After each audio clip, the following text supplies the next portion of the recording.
ഇസ്ലാമും യേശു രണ്ടാമത് വരുമെന്ന് പറയുന്നുണ്ട്. പക്ഷെ അതിനൊരു വലിയൊരു അപകടമുണ്ട്. നിങ്ങൾക്കറിയാമോ, ഇസ്ലാം യേശു രണ്ടാമത് വരുമെന്ന് പറയുന്നത് യേശു ആദ്യം ഇവിടെ വന്നപ്പോൾ മരിച്ചില്ലായിരുന്നു, യൂദാസാണ് മരിച്ചത്. യേശുവിനെ അപ്പം പിതാവ് മാറ്റുമായിരുന്നു. അതുകൊണ്ട് ഒന്നും കൂടെ മരിക്കാൻ വരുന്നു എന്നാണ്. സത്യത്തിൽ അത് മരിക്കാൻ വരുന്ന അന്തിക്രിസ്തുവാണ്. അവർ അന്തിക്രിസ്തുവിന് വേണ്ടി ഈ ലോകത്തെ ഒരുക്കാനുള്ള ഒരു സംഘമായിട്ടാണ് എനിക്ക് പലപ്പോഴും തോന്നിയിട്ടുമാണ്. നമുക്ക് ഹിന്ദുക്കളുടെ വിശ്വാസം അനുസരിച്ച് എനിക്ക് അവരുടെ പാപത്തെക്കുറിച്ചുള്ള തിയറി വളരെ ഇഷ്ടമാണ്. മോക്ഷത്തെക്കുറിച്ചുള്ള തിയറിയാണ് എനിക്ക് ഇത്തിരി പ്രയാസമുള്ളത്. കാരണം ക്രിസ്തു പറയുന്ന പോലെ ഒരു ജീവനെക്കുറിച്ച് പറയാൻ അവർക്ക് സാധിക്കില്ല. എന്നാൽ അവരെ മോക്ഷത്തെക്കുറിച്ച് പറയുന്നത് എങ്ങനെയാണ്? ഒരു വലിയ കടല്, ഈ കടലിൽ ഒരു പാത്രത്തിൽ വെള്ളം, ഒരു കുടം വെള്ളം. കടലാണ് പരമാത്മാവ്, ഈ കുടത്തിലുള്ള വെള്ളമാണ് ഞാൻ. കുടം പൊളിയുന്നതാണ് മരണം.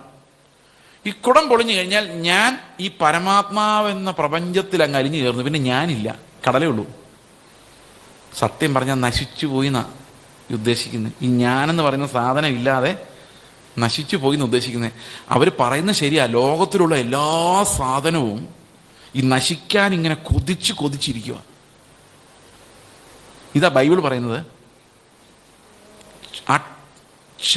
ക്ഷയം എന്ന മുദ്ര നമുക്ക് നോക്കേ. റോമാലേഖനം 8:19 വായിച്ചേ. ദ്രവത്വത്തിന്റെ ദാസ്യത്വം. റോമർ 8:19 ഞാൻ എന്താ പറഞ്ഞേ? സൃഷ്ടി ദൈവപുത്രന്മാരുടെ വെളിപ്പാടിനെ ആകാംക്ഷയോടെ കാത്തിരിക്കുന്നു. അതാ സൃഷ്ടി ദ്രവത്വത്തിന്റെ ദാസ്യത്വത്തിൽ നിന്നുള്ള വിടുതലും എന്ന് പറഞ്ഞാൽ, ദ്രവത്വം എന്ന് പറഞ്ഞാൽ എന്താ? നശിച്ചു പോകുന്നുള്ള പ്രിൻസിപ്പിൾ. ഇതാണല്ലോ ഇവിടെ സ്റ്റാമ്പ് അടിച്ച് വെച്ചിരിക്കുന്നത്. ഞാൻ പറഞ്ഞത് ഈ ലോകത്തിന്റെ പ്രഭു വിധിക്കപ്പെട്ടിരിക്കുന്നു. അപ്പൊ എല്ലാത്തിന്മേൽ എന്തിന്റെ സ്റ്റാമ്പുണ്ട്? നശിച്ചു പോകുമെന്നുള്ള സ്റ്റാമ്പുണ്ട്. ദ്രവത്വത്തിന്റെ ദാസ്യത്തിൽ നിന്ന് വിടുതൽ വേണം. ആർക്ക് വേണം? ഈ സൃഷ്ടിക്ക് വേണം. ഇപ്പൊ സൃഷ്ടിയുടെ എല്ലാ ഐഡിയ എന്താണ്? നശിച്ചു പോയേക്കാം എന്നുള്ള ഐഡിയ ആണ്. മനസ്സും ശരീരവും തമ്മിലുള്ള കൺസ്പിറസിയാണ് ജഡം എന്ന് പറയുന്നത്. അങ്ങനെ ഇരിക്കുമ്പോഴാണ് ഇതൊരു ലൈഫാണ്, ഇതൊരു ലൈഫ് സ്റ്റൈലാണ്. അപ്പൊ ശരീരം മാനിക്കപ്പെടണം. ഇപ്പൊ നിങ്ങളൊരു കാര്യം ആലോചിച്ച് നോക്കി, ഒരു വീട്ടിൽ ചെല്ലുമ്പോൾ അവർ പറയാണ്, എന്തിനാ വന്നിരിക്കുന്നവൻ പിന്നെ എന്ന് പറയുന്ന വീട്ടിലാണോ നിങ്ങൾ പെട്ടെന്ന് ചെല്ലുന്നത്? അതോ എത്ര നാളായി കണ്ടിട്ട് ബ്രദറേ എന്ന് പറഞ്ഞ് കെട്ടിപ്പിടിക്കുന്ന വീട്ടിലാണ് നിങ്ങൾക്ക് പോകാൻ ഇഷ്ടം? രണ്ടാമത്തെ വീട്ടിലല്ലേ? ആരാ പറഞ്ഞ അവിടെ മറ്റിടത്ത് പോകരുതെന്ന്? ബുദ്ധി. കാരണം അപമാനിക്കപ്പെടുന്നിടത്ത് പോകാൻ നമ്മുടെ ബുദ്ധിക്ക് ഇഷ്ടമില്ല, അല്ലെ? നല്ല ആഹാരം കിട്ടാത്ത ഹോട്ടലിൽ കയറാൻ എൻ്റെ ശരീരത്തിന് ഇഷ്ടമില്ല. നമ്മുടെ ഇഷ്ടാനിഷ്ടങ്ങൾ അനുസരിച്ചാണ് നമ്മൾ ഓരോ കാര്യങ്ങളും തീരുമാനിക്കുന്നത്. അത് നല്ലപോലെ ഡെവലപ്പ് ചെയ്തിട്ടുണ്ട് ഈ ജഡജീവിതം. അതായത് ബുദ്ധി, വികാരങ്ങള്, പഠിത്തം, ജ്ഞാനം, ഇതെല്ലാം വെച്ച് നമ്മൾ സുന്ദരമായിട്ട് ഇത് ഒരുക്കിയെടുത്തിട്ടുണ്ട്. അപ്പൊ നല്ലപോലെ ഇത് വളർത്തിയെടുത്തവൻ നല്ല ബുദ്ധിയുള്ളവനും സോൾ ലൈഫ്. ഈ സോൾ ലൈഫിൽ ഭയങ്കര പവറുള്ള ആൾക്കാരുണ്ട്. അവര് ഇങ്ങ് വന്നേ ഇത് പറഞ്ഞ് നമ്മൾ അറിയാതെ ചെല്ലും. സ്റ്റേജിൽ നിൽക്കുമ്പോൾ ഞാൻ പറയാം, പുറകെ ഇരിക്കുന്ന 5-6 പേരൊന്ന് ഫ്രണ്ടിലോട്ട് ഇറങ്ങി നിന്ന് അവരെന്നെ കണ്ണിനെന്നെ കാണാൻ മേലായിരിക്കും. പക്ഷെ സ്റ്റേജിൽ എന്ന് പറഞ്ഞാൽ അനുസരിച്ചേ പറ്റുള്ളൂ. ഇതിനെ സോൾ പവർ എന്ന് പറയുന്നത്. ഞാൻ നിങ്ങളുടെ മുമ്പിൽ ഒരുവിധ പവറും എക്സർസൈസ് ചെയ്യാതെ നിൽക്കുന്നത്. കാരണം അങ്ങനെ പലതരം സോൾ പവറുകളുണ്ട്. നിങ്ങളുടെ കൈ എന്താ വീട്ടിൽ വെച്ചിട്ടാണോ പോകുന്നത്? ഒന്ന് കൈ അടിച്ചെന്ന് പറഞ്ഞാൽ ഞാൻ പറയുന്നത് നിങ്ങൾക്ക് ഒട്ടും ഇഷ്ടമില്ലെങ്കിലും നിങ്ങൾ കൈ അടിച്ചു പോകും. കാരണം എന്താണെന്ന് വെച്ച് കഴിഞ്ഞാൽ ഈ സോൾ പവർ അത്. ചില ആൾക്കാർ വരുമ്പോഴേക്കും ആൾക്കാർ മരിക്കാൻ പോകുന്ന പോലെ കൈ വീശി ആരാധിക്കുന്ന കണ്ടിട്ടില്ലേ? എന്താ കാര്യം എന്നറിയോ? അവർക്കൊരു സോൾ പവർ ഉണ്ട്. അവർ നല്ലപോലെ ഡെവലപ്പ് ചെയ്തെടുത്ത സ്കില്ല് വെച്ച്, ബുദ്ധി വെച്ച്, വികാരങ്ങളെ കൺട്രോൾ ചെയ്ത് ശരിക്കും ഉരുവാക്കിയെടുത്ത മനുഷ്യൻ ഇഷ്ടപ്പെടുന്ന മോഡലുകളായിട്ട് അവർ മാറിയിട്ടുണ്ട്. ഞാൻ പറയുന്നത് മനസ്സിലാകുന്നുണ്ടോ നിങ്ങൾക്ക്? ഇവിടെ നമുക്ക് എത്ര വേണേലും ഇമ്പ്രൂവ് ചെയ്യാം. That depends on our ability, resources. പക്ഷെ എത്ര ഇമ്പ്രൂവ് ചെയ്താലും എൻ്റെ ആത്മാവില്ലാത്തവൻ എനിക്കുള്ളവനല്ല. അതാണ് പ്രശ്നം. മനസ്സിലാവുന്നുണ്ടോ ഞാൻ പറയുന്നേ? അപ്പോൾ ഞാൻ ഒരു ദിവസം മനസ്സിലാക്കുകയാണ്, ഈ ജീവൻ എത്ര നന്നായിട്ട് ജീവിച്ചാലും, ഞാൻ രക്ഷിക്കപ്പെടുന്ന സമയത്ത് എനിക്ക് യാതൊരു ക്രൈസിസും ഇല്ലായിരുന്നു. I was A student. എനിക്ക് പ്രഷേഴ്സ് ഇല്ലായിരുന്നു, എക്കണോമിക് പ്രഷേഴ്സ് ഇല്ലായിരുന്നു, സാമ്പത്തിക പ്രശ്നങ്ങളില്ലായിരുന്നു, രോഗങ്ങളില്ലായിരുന്നു. ഞാൻ വളരെ സന്തോഷമായിട്ട് ചിരിച്ചു കളിച്ച് ജീവിച്ചപ്പോണ്ടിരുന്നപ്പോഴാണ് കർത്താവ് പറഞ്ഞ് നീ മരിക്കാൻ പോകുന്നു. ആ സമയത്ത് കർത്താവിന്റെ രക്ഷ എന്നെ അന്വേഷിച്ച് വരുമ്പം I was fairly comfortable with the way I was living.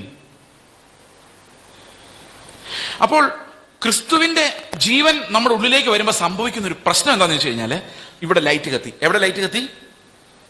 ആത്മാവില്. ഇപ്പൊ ആത്മാവിൽ ലൈറ്റ് കത്തുമ്പം എന്താ സംഭവിക്കുന്നത് വെച്ച് കഴിഞ്ഞാൽ, ഈ ഉയരത്തിന്നൊരു ജീവിതം ഉണ്ടെങ്കിൽ, അതായത് ഉയരത്തിന്ന് ഒരാൾ വന്ന് ഇവിടെ ജീവിച്ചാൽ അവൻ ഈ ലോകത്തെ എങ്ങനെ കാണും, അവൻ എങ്ങനെ ജീവിക്കും? അതാരാ? ക്രിസ്തുവാണ്. അപ്പൊ ഒരു പെർഫെക്റ്റ് ലൈഫ് എങ്ങനെ ജീവിക്കുന്നതെന്ന് ഈ ആത്മാവിനറിയാം. ആത്മാവിനെ എങ്ങനെ അറിയാം? ഈ ആത്മാവ് പിന്നെയും ജീവൻ വെക്കുന്നത് എങ്ങനെയാണെന്നറിയോ?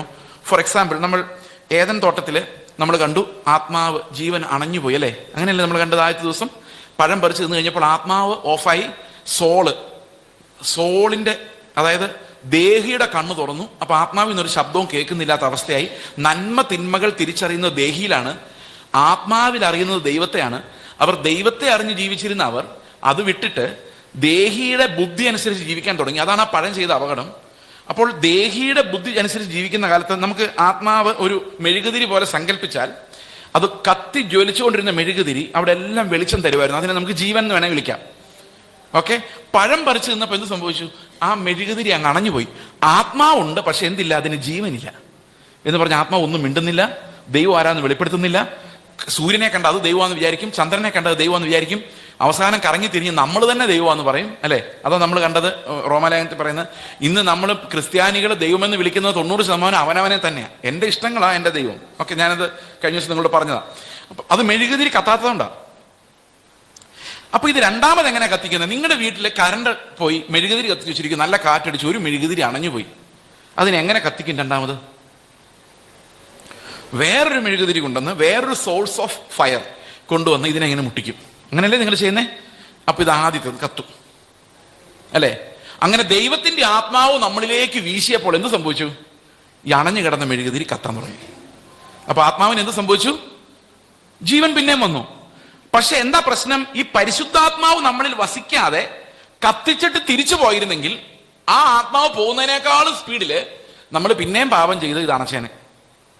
എത്രവർക്ക് മനസ്സിലാവുന്നുണ്ട് ഞാൻ പറയുന്നത്? അതുകൊണ്ട് ദൈവത്തിന്റെ ആത്മാവ് നമ്മളെ വിട്ടിട്ട് പോകുന്നില്ല, ഇതിങ്ങനെ ഇരിക്കുവോ. ഇതിന് ഈ ആത്മസ്നാനം എന്ന് പറയുന്നത്. നമുക്ക് ആത്മസ്നാനം ലഭിച്ചു കഴിഞ്ഞാൽ, ആത്മാവിന്റെ ആദ്യദാനം ലഭിച്ചു കഴിഞ്ഞാൽ തന്നെ ഈ ആത്മാവ് നമ്മളിൽ ഇങ്ങനെ കത്തി ജ്വലിച്ചു നിൽക്കും. ആ നമ്മുടെ ആത്മാവിനെ ജീവനോടെ നിലനിർത്തുന്നത് ദൈവത്തിന്റെ ആത്മാവിനറിയാം. യേശുവിന്റെ സ്വഭാവം ആത്മാവിനറിയാം. അപ്പൊ എനിക്ക് ആത്മാവിൽ ജീവനുള്ള ആളാണ്. അത് ആരുടെ ജീവനാ? യേശുവിന്റെ ജീവനാ. പക്ഷെ വേറൊരു വലിയ പ്രോബ്ലം ഉണ്ട്. ഇവിടെ ഒരു ഗവൺമെന്റ് നല്ല സുന്ദരമായിട്ട് നടക്കുന്നുണ്ട്. ഏത് ഗവൺമെന്റാ? ജഡം എന്ന ഗവൺമെന്റ് സുന്ദരമായിട്ട് നടക്കുന്നുണ്ട്. ഇപ്പൊ ആത്മാവ് പറയുന്നൊന്നും ഈ ജഡം കേൾക്കുന്നില്ല. അതാണ് ഈ പ്രശ്നം. ആത്മാവ് പറയുന്നുണ്ട് യേശുവിന്റെ ജീവനാ നല്ലതെന്ന്. അപ്പൊ ജഡം പറയാം, മോനെ വേണ്ടാട്ടോ, അടി ഉണ്ടാകുന്ന ലൈഫാണ്, പ്രശ്നമാണ്, ദാരിദ്ര്യം ഉണ്ടാവും, പ്രശ്നങ്ങളുണ്ടാവും, കള്ളവ പറയുന്നത്. പക്ഷെ അതെല്ലാം ഈ ഫ്ലഷ് കേട്ടുകൊണ്ടിരിക്കുക. അതുകൊണ്ട് മനസ്സ് പറയാം, ബുദ്ധി കൊണ്ട് ആലോചിക്കും, ജഡത്തിന്റെ ശരീരത്തിന്റെ കൂടെ പോണോ അതോ ആത്മാവിന്റെ കൂടെ പോണോ? മനസ്സാണ് ഡിസിഷൻ മേക്കർ, അല്ലേ? മനസ്സിലാവുന്നുണ്ടോ ഞാൻ പറയുന്നത്?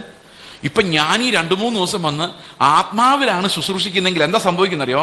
ഈ ആത്മാവിന്റെ ചിന്തകൾ മനസ്സിലേക്ക് ഇറങ്ങാൻ തുടങ്ങും. കാരണം വെയിറ്റ് ഓഫ് ദാറ്റ് ആർഗ്യുമെന്റ്. അപ്പൊ പതുക്കെ റോമാലേഖനം 12:1 പറയുന്ന പോലെ മനസ്സ് പുതുക്കി രൂപാന്തരപ്പെടുമ്പം ശരീരം കരയും, നിലവിളിക്കും. ശരീരം പറയും, എനിക്ക് ആ പഴയ ആഹാരം ഒന്നും കിട്ടുന്നില്ല. അപ്പൊ മനസ്സ് പറയും, കുറെ നാൾ ഞാൻ നിന്നെ അനുസരിച്ചല്ലേ, ഇപ്പൊ അതിനേക്കാളും നല്ലൊരു ജീവൻ എനിക്ക് കിട്ടിയിട്ടുണ്ട്, ഇനി ഞാൻ ആത്മാവിനെ അനുസരിക്കാൻ പോവാ. അപ്പൊ കുറച്ചു നേരത്തേക്ക് നീ അങ്ങ് യാഗമായിക്കോ, നീ കുറച്ച് വേദന അങ്ങ് അനുഭവിച്ചോ. മനസ്സിലാവുന്നുണ്ടോ ഞാൻ പറയുന്നത്? അപ്പൊ മനസ്സ് എന്ത് ചെയ്തോണ്ടിരിക്കുക? ഈ ആത്മാവ് മനസ്സിനെ അങ്ങ് രക്ഷിക്കുക. മനസ്സിന്റെ രക്ഷ പൂർത്തിയായി കഴിയുമ്പോൾ എന്ത് സംഭവിക്കും? ആത്മാവും മനസ്സും ഒരുപോലെ ആവും. എൻ്റെ ആത്മാവും മനസ്സും യോജിക്കും, ഒന്നായിത്തീരും. എതിരഭിപ്രായം ഇല്ല എന്നർത്ഥം. ഇപ്പൊ ഒത്തിരി എതിരഭിപ്രായം വരും. ഇങ്ങനെ ജീവിക്കാൻ പറ്റുമോ, നടക്കുവോ, ഭയങ്കര ആങ്സൈറ്റി, ടെൻഷൻ. പക്ഷെ ദൈവത്തിന്റെ ആത്മാവിന്റെ ജീവൻ നമ്മുടെ ഉള്ളിലേക്ക് വളർന്നു വളർന്നു വരുമ്പോഴേക്കും മനസ്സ് പുതുക്കി നമ്മൾ രൂപാന്തരപ്പെടും. ദൈവത്തിന്റെ ചിന്തകൾ, യേശുവിന്റെ ചിന്തകൾ നമുക്കുണ്ടാകും. ശരീരം എങ്ങനെയെങ്കിലും പോട്ടെ നമ്മൾ വിചാരിക്കും കുറെ കഴിയുമ്പം. അപ്പൊ അവസാനം മരിക്കുക എന്ന് പറഞ്ഞാൽ ശരിക്കും മരിക്കുമല്ല, നമ്മുടെ ദേഹിക്ക് കിട്ടുന്ന ഒരു പ്രൊമോഷനാണ് ശരിക്കും പറഞ്ഞാൽ മരണം. ശരീരം രക്ഷപ്പെടാത്തതുകൊണ്ട് അതിനെ ഇവിടെ ഇട്ടിട്ട് ആ ശരീരം കൊണ്ട് ഇനി ദേഹിക്ക് കാര്യമില്ല. കാരണം ദേഹിയുടെ രക്ഷ പൂർത്തിയായി. ഇത് ഈ രക്ഷിക്കപ്പെട്ട ആത്മാവിന്റെ കൂടെ ഈ ദേഹി പിതാവിന്റെ അടുത്തേക്ക് പോകുന്നു, ശരീരം മണ്ണിലേക്ക് പോകുന്നു. അപ്പൊ ഈ ജീവിതം അവസാനിക്കുന്നതിന് മുമ്പ് നമ്മൾ ക്രിസ്തുവിന്റെ ജീവൻ ആവുന്നത്ര പ്രാപിക്കുമ്പോൾ, നമ്മൾ ഒരു ദിവസം നമ്മുടെ ശരീരം തേജസ്കരിക്കപ്പെടുമ്പോൾ നമ്മൾ മനസ്സിലാകും എന്തു വലിയ ധനമാണ് ഞങ്ങൾക്ക് ആ നിസ്സാര ജീവിതത്തിൽ ദൈവം കരുതി വെച്ചിരുന്നത്.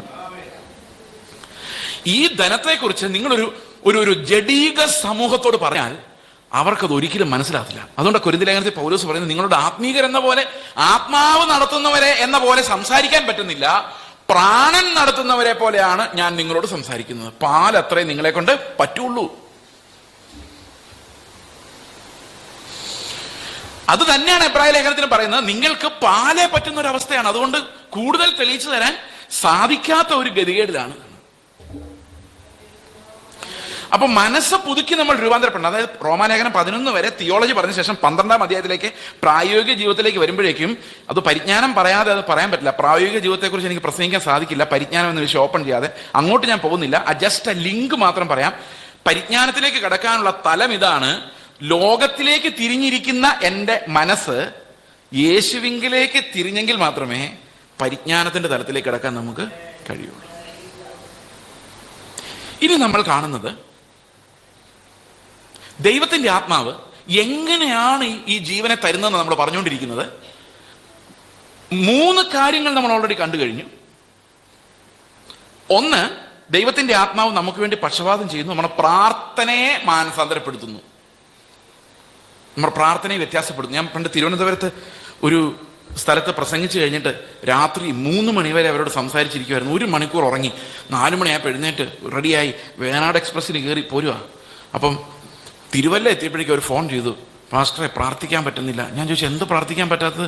പഴയ പ്രാർത്ഥനകളെല്ലാം പ്രാർത്ഥിക്കുമ്പോൾ കർത്താവ് പറയാം, നീ വിഷമിക്കണ്ട, ഞാൻ നോക്കിക്കോളാം, മിണ്ടാതിരി, ധൈര്യമായിട്ട് വിശ്വസിക്കും, ഞാൻ തന്നേക്കാം, ചെയ്തേക്കാം, പിന്നെ എന്നാ പ്രാർത്ഥിക്കാനാ? കർത്താവ് പറയാ, കർത്താവേ എൻ്റെ അഡ്മിഷൻ, മോൻ്റെ അഡ്മിഷൻ. അപ്പൊ കർത്താവ് പറയാ, ഞാൻ പ്രാർത്ഥിക്കാം, എൻ്റെ മോൻ്റെ അഡ്മിഷൻ ശരിയാക്കി തരണേ. കർത്താവ് പറയാം, നീ മിണ്ടാതിരി, നീ എന്തിനാ ഭാരപ്പെടുന്നത്, ഞാനുണ്ടല്ലോ, പിന്നെ എന്നാ പ്രാർത്ഥിക്കാൻ? ദൈവത്തിൽ ട്രസ്റ്റ് ഉണ്ടായി കഴിഞ്ഞാൽ ഒരു പ്രാവശ്യം പറഞ്ഞു കർത്താവ് കേട്ടു എന്ന ശബ്ദം കേട്ട് കഴിഞ്ഞാൽ പിന്നെ നമ്മൾ എന്തിനാ ഉപവാസം എടുക്കുന്നത്? അവരവരെ പ്രാർത്ഥിക്കാൻ പറ്റുന്നില്ല, 1 മണിക്കൂറായി ട്രൈ ചെയ്യുന്നു, ഒന്നും പ്രാർത്ഥിക്കാൻ പറ്റുന്നില്ല. എല്ലാം ദൈവം പറയും, നീ ഇതിനെക്കുറിച്ച് ഭാരപ്പെടണ്ട, ഞാൻ നോക്കിയോളാം. പിന്നെ എന്താ പ്രാർത്ഥന? പിന്നെ ഞാൻ 2ാമത് അവിടെ പോകേണ്ടി വന്നു. പ്രാർത്ഥിക്കേണ്ടത് എന്താന്ന് പറയാൻ. ഇത് 3-4 വർഷം മുമ്പ് നടന്ന കാര്യമാണ്. നമ്മുടെ പ്രാർത്ഥനകൾ മാനസാന്തരപ്പെടണം. ഈ പ്രാർത്ഥിക്കരുതെന്നല്ല, എന്തു വേണേലും നമുക്ക് പ്രാർത്ഥിക്കാം. കർത്താവ് പറഞ്ഞിട്ടുണ്ട്, നിങ്ങളുടെ ആവശ്യങ്ങളെ സ്തോത്രത്തോടെ ദൈവത്തിന്റെ സന്നിധിയിൽ അറിയിക്കത്ര വേണ്ടത്. അപ്പൊ എന്ത് തരും?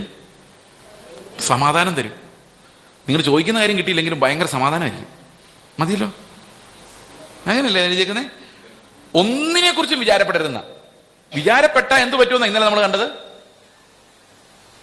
മറന്ന മാമോനെ സേവിക്കും. ഓർമ്മയില്ലേ? അത് തന്നെ.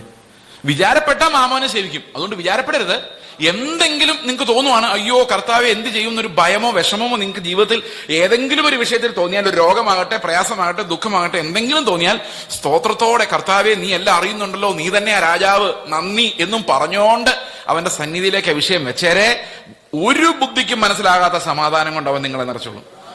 അപ്പോ ഈ ഉപജീവന ചിന്തകൾ കടന്നു വന്നിട്ട് മാമോന്റെ പുറകെ പോകുന്ന വലിയ അപകടം, മാമോന്റെ പ്രവാചകരുടെ കൂടെ പോകുന്ന വലിയൊരു അപകടത്തിൽ നിന്ന് ദൈവം നമ്മളെ രക്ഷിക്കും, തക്കതായിട്ട് പ്രാർത്ഥിച്ചാൽ. അല്ലെങ്കിൽ നമ്മൾ മാമോന്റെ പ്രചാരകരായ പ്രവാചകന്മാരുടെയും ശുശ്രൂഷകരുടെയും അടിമകളായി പോകും. നമ്മൾ അവിടെ ചെല്ലുമ്പോൾ അറിയുന്നത് ഈ ലോകത്തിതെല്ലാം അടിച്ചു തീർത്തു പോകും. ഫോർ എക്സാമ്പിൾ, ഞാൻ പണ്ട് ഇങ്ങനൊരു കഥ പറയുമായിരുന്നു. ഞാനും പൗലോസും കൂടെ കർത്താവിന്റെ ബീമാ സീറ്റിന് മുമ്പിൽ പ്രതിഫലം വാങ്ങിക്കാൻ വേണ്ടി നിൽക്കുക. എന്തൊരു കാഴ്ചയായിരിക്കും. അപ്പൊ കർത്താവ് പൗലോസിനോട് ചോദിക്കുക, പൗലോസ് നീ വിശ്വാസിയാണോ? വിശ്വാസത്തിനാണല്ലോ പ്രതിഫലം, അല്ലെ? അങ്ങനെയല്ലേ നമ്മൾ കണ്ടത്? വിശ്വാസത്തിനാണ് പ്രതിഫലം. വിശ്വാസത്തിന്റെ പ്രവൃത്തികൾക്കേ പ്രതിഫലമുള്ളൂ. എന്തുമാത്രം നമ്മൾ ജീവന്റെ പ്രവൃത്തികൾ ചെയ്യുന്നു, ആ ജീവന്റെ പ്രവൃത്തികളാണ് അവിടെ പ്രതിഫലത്തിന് യോഗ്യമാകുന്നത്. ബാക്കിയെല്ലാം കറപുരണ്ട തുണികളാണ്. ഇപ്പൊ വിശ്വാസം കൂടാതെ ദൈവത്തെ പ്രസാദിപ്പിക്കാൻ സാധിക്കുകയില്ല. അപ്പം പൗലോസിനോട് കർത്താവ് ചോദിക്കുക, പൗലോസ് നീ വിശ്വാസിയാണോ? പൗലോസ് പറയും, അതെ കർത്താവേ. നീ എന്താ വിശ്വസിച്ചത്? ഞാൻ നല്ല പോർ പൊരുത്, ഓട്ടം തികച്ചു, വിശ്വാസം കാത്തു. എന്തിനു വേണ്ടിയാണെന്നറിയോ? നീതിയുടെ കിരീടം കിട്ടുമെന്ന് വിചാരിച്ചാണ്. അപ്പൊ വിശ്വാസം എന്ന ചൂണ്ടയിട്ട് പൗലോസ് എന്തിനാ പിടിച്ചത്? നീതിയെ. അപ്പൊ കർത്താവ് പറഞ്ഞു, ഓക്കെ, നീ വിശ്വസിച്ചത്, നീ ഉന്നം വെച്ചത് നിനക്ക് തന്നിരിക്കുന്നു, ഇതാ നീതിയുടെ കിരീടം, പൊയ്ക്കോ. അടുത്തത് ഞാനാ. എന്നോട് കർത്താവ് ചോദിക്കുക, നീ വിശ്വാസിയാണോടാ? ഞാൻ പറഞ്ഞാണ്. എന്താ വിശ്വസിച്ചത്? ദൈവം എന്നെ അനുദിനം നടത്തുമെന്ന് വിശ്വസിച്ചു. കർത്താവെ, നിന്നെ ഞാൻ നടത്തിയോ? നടത്തി. കർത്താവെ, എനിക്കൊരു വീട് വേണമെന്ന് ഭയങ്കര ആഗ്രഹമായിരുന്നു, ഞാൻ പ്രാർത്ഥിച്ചു, നീ എനിക്ക് വീട് തന്നു. വീട് കിട്ടിയല്ലോ? കിട്ടി. വയറുവേദന സഹിക്കാൻ പറ്റത്തില്ലായിരുന്നു, പല ഡോക്ടർമാരുടെ അടുത്ത് പോയി, അവസാനം നീയാണ് സൗഖ്യം തന്നത്. അന്ന് പ്രത്യേകിച്ച് എന്നെ കൊണ്ട് സാക്ഷ്യം പറയിപ്പിച്ചു, യേശു ആണ് സൗഖ്യം തന്നതെന്ന്. ഞാൻ ഇന്നും അത് മറന്നിട്ടില്ല. നീ എനിക്ക് സൗഖ്യം തന്നതിനായിട്ട് സ്തോത്രം. അപ്പൊ കർത്താവ് പറയും, സൗഖ്യം കിട്ടിയല്ലേ? കിട്ടി. ഓക്കെ, ശരി, എന്നാ പോയിക്കോ. അപ്പൊ കിരീടം, നീ വിശ്വസിച്ച എന്താണോ അത് നിനക്ക് കിട്ടി, അവൻ വിശ്വസിച്ചത് എന്താണോ അത് അവനെ കിട്ടി. അപ്പോഴാ മനസ്സിലാകുന്നത് കർത്താവിന്റെ ജീവന്റെ ധനമായ നീതിയും വിശുദ്ധിയും പ്രാപിക്കാൻ വേണ്ടി എനിക്ക് തന്ന വിശുദ്ധ വിശ്വാസത്തെ ഞാൻ ഈ ലോകത്ത് പുട്ടടിച്ച് തീർത്തു എന്നുള്ള വിഷയം. ഞാനും വിശ്വാസിയാ. 40 ദിവസം ഇരുന്ന വിശ്വസിച്ച പ്രാർത്ഥിച്ച വീട് പണിത്. ചില്ലറ വിശ്വാസിയാണോ? പക്ഷെ എന്താ ഗതി? അങ്ങോട്ട് പോയപ്പോ കൊണ്ടുപോകാനുള്ള ഒരു സാധനവും ഈ വിശ്വാസം കൊണ്ട് നേടിയിട്ടില്ല. അങ്ങോട്ട് പോകുമ്പം കൊണ്ടുപോകാനുള്ള നിത്യതയിൽ നിലനിൽക്കുന്ന ഒരൊറ്റ സാധനം പോലും. ഈ ഗതികേടിൽ നിങ്ങൾ പോയി നിൽക്കുമ്പം, ഞാനോ നിങ്ങളോ പോയി നിൽക്കുമ്പോൾ നമ്മൾ അങ്ങോട്ടും ഇങ്ങോട്ടും നോക്കേണ്ടി വന്നാലുള്ള അവസ്ഥ ഒന്ന് ആലോചിച്ച് നോക്കി. ഒരു ഭയങ്കര സങ്കടമായിരിക്കും അല്ലേ? അപ്പം നിങ്ങൾ അങ്ങോട്ടും പറയും, നമ്മുടെ സഭയിൽ കർത്താവ് പറഞ്ഞായിരുന്നു. എന്ത് പറഞ്ഞായിരുന്നു? ഈ പുട്ടടിക്കാനുള്ളതല്ല ഇത്, നിത്യജീവന് വേണ്ടി കരുതി വെക്കാനുള്ളതാണ്. ഈ ലോകത്തെ ജീവിതം സുന്ദരമാക്കാൻ വേണ്ടിയുള്ളതല്ല വിശ്വാസം, അതൊരാശ്രയമാണ്. അത് ദൈവം നിങ്ങൾക്ക് തരുന്നുണ്ടെന്നുള്ളത് ആ ഹൃദയത്തിന്റെ അടിത്തട്ടിൽ അങ്ങനെ കിടന്നോട്ടെ. പക്ഷെ വിശ്വാസത്തോടെ നിങ്ങൾ പ്രാർത്ഥിക്കേണ്ടതും കരയേണ്ടതും സ്വർഗീയനായ പുത്രൻ ഇവിടെ എങ്ങനെ ജീവിച്ചോ ആ ജീവന്റെ പങ്കാളിത്തം ലഭിക്കാൻ വേണ്ടിയാണ്. അതിന് മാത്രമേ നിലനിൽക്കുന്ന പ്രതിഫലമുള്ളൂ എന്ന കാര്യം നമ്മൾ ഒരിക്കൽ കൂടി ഇന്ന് രാത്രി കേൾക്കുകയാണ്. ഇത് നിത്യജീവൻ വരെ നിലനിൽക്കുന്ന ഒരു കാര്യമാണ്. അപ്പോൾ വിശ്വാസവും നീതിയും നമ്മൾ തമ്മിൽ കണക്ട് ചെയ്തു. നമ്മൾ ഇന്നലെ വിശ്വാസത്തെക്കുറിച്ച് കണ്ടു, മിനിയാന്ന് പാപത്തെക്കുറിച്ച് കണ്ടു, ഇന്ന് നീതിയെക്കുറിച്ച് കണ്ടു. പാപം, വിശ്വാസം, വിശ്വാസത്തിലൂടെ നീതി. ഇനി നമ്മൾ കാണാൻ പോകുന്നത് ദൈവത്തിന്റെ ആത്മാവ് ചെയ്യുന്ന 4ാമത്തെ കാര്യം. യോഹന്നാന്റെ സുവിശേഷം 11-ാം അധ്യായത്തിന്റെ 8-ാം വാക്യം.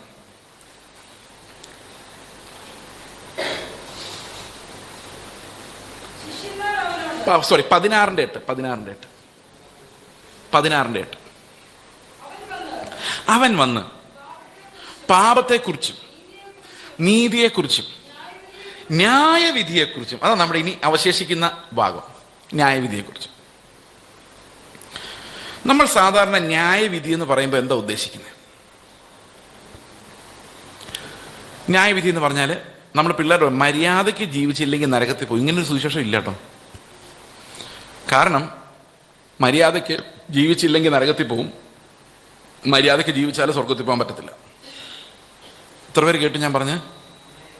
നിങ്ങൾ മര്യാദയ്ക്ക് ജീവിച്ചില്ലെങ്കിലും മര്യാദയ്ക്ക് ജീവിച്ചാലും സ്വർഗത്തിൽ പോകാൻ പറ്റില്ല. കള്ളു കുടിച്ചാൽ സ്വർഗത്തിൽ പോകില്ല, കള്ളു കുടിച്ചില്ലെങ്കിലും സ്വർഗത്തിൽ പോകില്ല. കേട്ടോ? മനസ്സിലായോ? മര്യാദയ്ക്ക് ജീവിച്ചാലും സ്വർഗത്തിൽ പോകില്ല. വീണ്ടും ജനിച്ചില്ല എങ്കിൽ നിങ്ങളിൽ ആരും സ്വർഗത്തിൽ പോകില്ല, എത്ര മര്യാദയ്ക്ക് ജീവിച്ചാലും പോകില്ല. അപ്പൊ ഇപ്പോൾ ക്രിസ്തുയേശുവിലുള്ളവർക്ക് ഒരു ശിക്ഷാവിധിയും ഇല്ലെങ്കിൽ പിന്നെ ദൈവത്തിന്റെ ആത്മാവ് വിശ്വാസിക്ക് എന്ത് ന്യായവിധിയെക്കുറിച്ചാണ് ബോധ്യം വരുത്തുന്നത്? ഞാനൊരു കാര്യം ചോദിക്കട്ടെ, ന്യായമായിട്ട് എന്നെ ദൈവം വിധിച്ചാൽ ഞാൻ എവിടെ കിടക്കണം? ഇപ്പോഴും നരകത്തിൽ പോകാൻ പറ്റുള്ളൂ. അപ്പൊ നമുക്ക് ന്യായമായ ഒരു വിധിയല്ല, കൃപയിലുള്ളൊരു വിധിയാണ് നമുക്ക് ലഭിക്കുന്നത്. സ്വർഗത്തില് ഒരൊറ്റ മെറിറ്റ് സീറ്റേ ഉള്ളൂ, അവിടെ യേശു ഉണ്ട്. ബാക്കിയെല്ലാം കൃപാസീറ്റുകളാണ്. ആ ഏകന്റെ അനുസരണത്താൽ നമുക്ക് കിട്ടിയ കൃപാസീറ്റുകളിലാണ് നമ്മൾ കയറിയിരിക്കുന്നത്.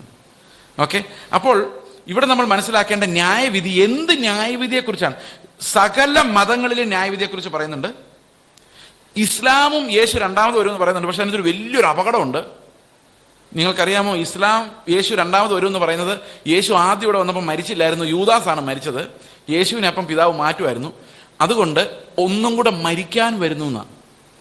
സത്യത്തിൽ അത് മരിക്കാൻ വരുന്ന അന്തിക്രിസ്തുവാണ്. അവർ അന്തിക്രിസ്തുവിന് വേണ്ടി ഈ ലോകത്തെ ഒരുക്കാനുള്ള ഒരു സംഘമായിട്ടാണ് എനിക്ക് പലപ്പോഴും തോന്നിയിട്ടുള്ളത്. അതിന് പല കാരണങ്ങളുണ്ട്, നമുക്കത് സംസാരിക്കാൻ ഇപ്പോൾ സമയമല്ല, ഞാൻ അതിൻ്റെ ആളുമല്ല. ഓക്കെ, നമ്മൾ സ്പെക്കുലേഷനിലൂടെ അല്ല വെളിപ്പാട് പഠിക്കേണ്ടത്. ഞാൻ ഒരു ചിന്ത പറഞ്ഞെന്നുള്ളേ ഉള്ളൂ. എല്ലാ മതങ്ങളിലും ഈ ന്യായവിധിയെക്കുറിച്ചുള്ള പഠിപ്പിക്കലുകൾ ഉണ്ട്.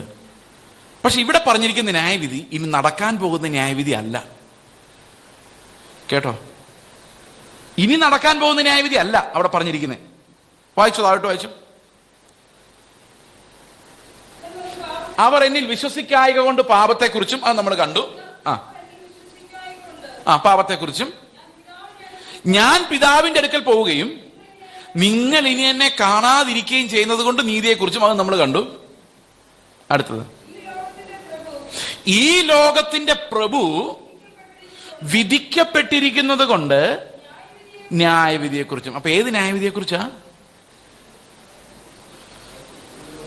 ഈ ലോകത്തിന്റെ പ്രഭുവിന് ഓൾറെഡി കിട്ടിക്കഴിഞ്ഞ ന്യായവിധിയെക്കുറിച്ചാണ് ദൈവത്തിന്റെ ആത്മാവ് നിങ്ങളോട് പറഞ്ഞുകൊണ്ടേയിരിക്കും.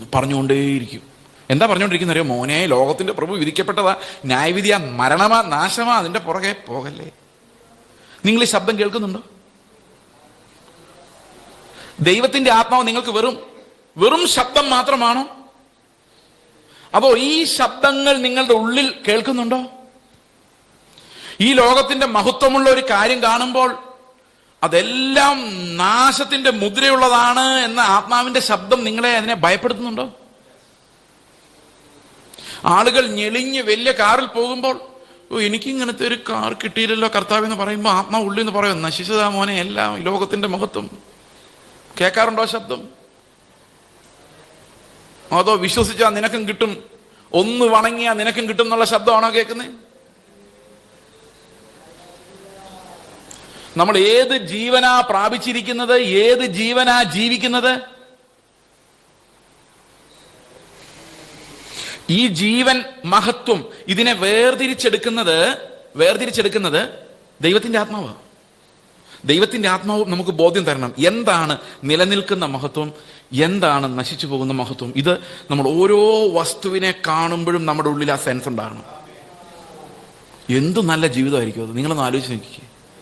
ഇത് ഭയങ്കര മഹത്വകരമായ ജീവിതം തന്നെയാണ്. എൻ്റെ മകൻ ചെറുപ്പത്തിലെ പറയുമായിരുന്നു, 9ാം ക്ലാസ് വരെ ഞാൻ പഠിക്കാൻ പോകുന്നുള്ളൂ, അത് കഴിഞ്ഞ് ഞാൻ സുവിശേഷ വേലയ്ക്ക് ഇറങ്ങാൻ പോവാം. ഇപ്പം അവൻ 10ലോട്ട് കയറി. അപ്പം ഞാൻ അവനോട് ചോദിച്ചു, നീ പണ്ടിങ്ങനെ ഒന്ന് പറഞ്ഞായിരുന്നല്ലോ, കാരണം ഇനി ഞാൻ കാരണം അവൻ്റെ വിളി മുടക്കണ്ട. 9ാം ക്ലാസ് കഴിഞ്ഞ് നീ സുവിശേഷ വേലയ്ക്ക് പോവാ, 10ാം ക്ലാസ്സിലോട്ട് പോകുന്നില്ല, നീ പണ്ട് പറഞ്ഞായിരുന്നല്ലോ, എന്താ അഭിപ്രായം? അപ്പോൾ അവൻ പറഞ്ഞു, ഞാനെപ്പോൾ പറഞ്ഞു? വളരെ ചെറുപ്പത്തിലേ പറഞ്ഞ കാര്യമാണ്. ഞാനങ്ങനെ പറഞ്ഞായിട്ട് ഓർക്കുന്നില്ല, കാരണം 4 വയസ്സോ 5 വയസ്സുള്ളപ്പോൾ പറഞ്ഞ എൻ്റെ മനസ്സിൽ ഇതിങ്ങനെ കിടന്നെന്നുള്ളതേ ഉള്ളൂ. സപ്പോസ് അവൻ 9ാം ക്ലാസ് കഴിഞ്ഞ് 10ാം ക്ലാസ് പഠിക്കാതെ ഇറങ്ങി എന്ന് വിചാരിച്ചോ?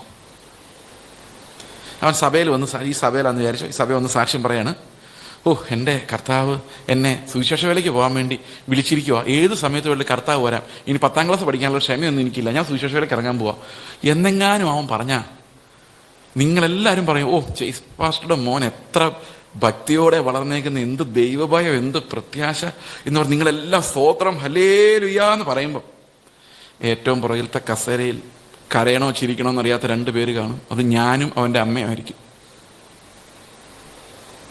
എത്ര പേർക്ക് മനസ്സിലാവുന്നുണ്ട് ഞാൻ പറയുന്നത്?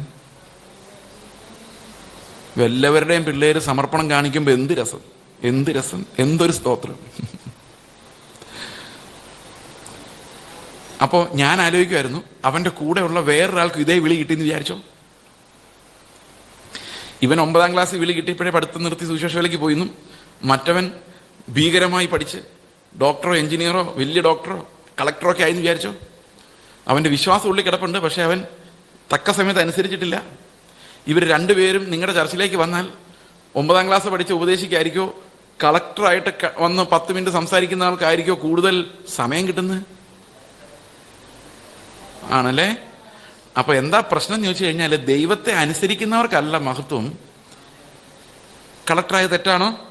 ഇവിടെ തെറ്റിദ്ധാരണ ഉണ്ടാകുന്നത്. ഇപ്പൊ നിങ്ങൾ വിചാരിക്കും, ഈ പാസ്റ്റർ എന്ന് പറയും നിങ്ങളെല്ലാവരും 9ാം ക്ലാസ് വെച്ച് സുവിശേഷ വേലയ്ക്ക് പോകണം. അങ്ങനല്ല. നിങ്ങൾ ഈ കളക്ടറിന് കൊടുക്കുന്ന ഒരു മഹത്വം ഉണ്ടല്ലോ, വിദ്യാഭ്യാസത്തിന് കൊടുക്കുന്ന ഒരു മഹത്വം, പണത്തിന് കൊടുക്കുന്ന ഒരു മഹത്വം, ഇതെല്ലാം വേണം. പക്ഷെ അതിന്റെ മഹത്വമാണ് നിങ്ങൾ നോക്കുന്നുവെങ്കിൽ തെറ്റിപ്പോയി. അത് എന്നെ ദൈവം പഠിപ്പിച്ചത് ഞാൻ സുവിശേഷ വേലയ്ക്ക് ഇറങ്ങുന്ന സമയത്താണ്. അപ്പൊ സുവിശേഷ വേലയ്ക്ക് ഇറങ്ങുന്ന സമയത്ത് എൻ്റെ അപ്പൻ്റെ ഏറ്റവും വലിയ ആഗ്രഹമായിരുന്നു എന്നെ ഒരു ഡോക്ടറാക്കണം. അപ്പം ഞാൻ വിചാരിച്ചു, ശരി, ഡിഗ്രി കഴിഞ്ഞ 1 വർഷം ഇരുന്ന് പഠിച്ച MBBS എൻട്രൻസ് ഒന്നുകൂടെ എഴുതിയേക്കാം എന്നും പറഞ്ഞിരിക്കുമ്പോഴാണ് കർത്താവ് പറയുന്നത്, നീ ഇവയിലധികമായി എന്നെ സ്നേഹിക്കുന്നു, എൻ്റെ ആടുകളെ മേയ്ക്കുക. അതെനിക്ക് ഭയങ്കര ഇഷ്ടമുള്ള വാക്യമാകാനുള്ള കാരണം കർത്താവ് എന്നോട് ആ ചോദ്യം ചോദിച്ചോണ്ട്. അപ്പം ഞാൻ വിചാരിക്കുകയാണ്, കർത്താവിനോട് ഞാൻ പറയാം, കർത്താവേ, ഞാൻ ആദ്യം ഒരു ഡോക്ടറായിട്ട്, ഒരു മിഷണറി ഡോക്ടറായിട്ട് എവിടെയെങ്കിലും പോയി നിനക്ക് വേണ്ടി വർക്ക് ചെയ്തോളാം. അപ്പോൾ കർത്താവിനോട് ചോദിച്ചു, നീ എന്തിനാ ഡോക്ടറാകുന്നു? രോഗികളെ സൗഖ്യമാക്കാൻ വേണ്ടി, അവർക്ക് സുഖം ആശ്വാസം കൊടുക്കാൻ വേണ്ടി. അപ്പോൾ കർത്താവ് പറഞ്ഞു, നിന്റെ കയ്യിലൂടെ ഒരു രോഗി സൗഖ്യമാകണമെങ്കിൽ അതിന് നീ 5 വർഷം പോയി കഷ്ടപ്പെടേണ്ട എന്താ ആവശ്യം? എനിക്കൊരു വാക്ക് കൽപ്പിച്ചാലോ അവനെ സൗഖ്യമാക്കിക്കൂടെ? അപ്പോഴാ ഞാൻ മനസ്സിലായത് എനിക്ക് ഈ രോഗിയെ സൗഖ്യമാക്കാനൊന്നും അല്ല, എനിക്ക് ഡോ എന്ന തലയും MBBS എന്ന വാലും വേണം. കാരണം ഈ ലോകത്തിലെ അറ്റാച്ച്ഡ് മഹത്വം എനിക്ക് നിഷേധിക്കാൻ പറ്റുന്നില്ല. എന്നാൽ ഞാൻ അങ്ങനെ എന്നെ ഒരു ഡോക്ടറായിട്ട് കർത്താവിന് വേണമായിരുന്നെങ്കിൽ അന്നേരം ഒന്നും കർത്താവ് മിണ്ടാതിരുന്ന് ഞാനൊരു ഡോക്ടറൈസേഷനെ വിളിച്ചാൽ മതിയായിരുന്നല്ലോ. മിഷണറി ഡോക്ടർമാർ അങ്ങനെ ഉണ്ടാകുന്നത്. ഡോക്ടർമാരെ കർത്താവ് വിളിക്കുമ്പോൾ മിഷണറി ഡോക്ടറോ, എന്നെ വിളിച്ചാൽ ഞാൻ അപ്പോഴേ മിഷണറിയാ. ഏതിനാ മഹത്വം? അപ്പോഴേ അനുസരിക്കുന്നതിനാ മഹത്വം. അത് ഏത് പോയിന്റിലായാലും അപ്പോഴേ അനുസരിക്കുന്നതിനാ മഹത്വം. പക്ഷെ നമ്മൾ മഹത്വം കാണുന്ന എവിടെയാ? എന്തെങ്കിലുമൊക്കെ ലോകത്തിൽ നശിച്ചു പോകുന്ന കുറെ സാധനങ്ങളുടെ കയ്യിലുണ്ടെങ്കിൽ നമുക്കൊരു മഹത്വം ഫീൽ ചെയ്യത്തുള്ളൂ. ഒരു എക്സാമ്പിൾ ഞാൻ പറയാം. ഒരു മനുഷ്യൻ ഇങ്ങനെ, അന്ധനായ മനുഷ്യൻ ഇങ്ങനെ നടന്നു പോയാൽ, അപ്പൊ പുള്ളി ഇങ്ങനെ ഇടയ്ക്കിടയ്ക്ക് ഇങ്ങനെ റോഡിൽ ഇങ്ങനെ തപ്പി തപ്പി കാലുകൊണ്ടൊക്കെ തപ്പിക്കൊണ്ട് പോകുന്നു. അപ്പം ഇടയ്ക്കിടയ്ക്ക് പുള്ളി കുറെ പേപ്പറുകളൊക്കെ ഇങ്ങനെ പറക്കുന്നുണ്ട്.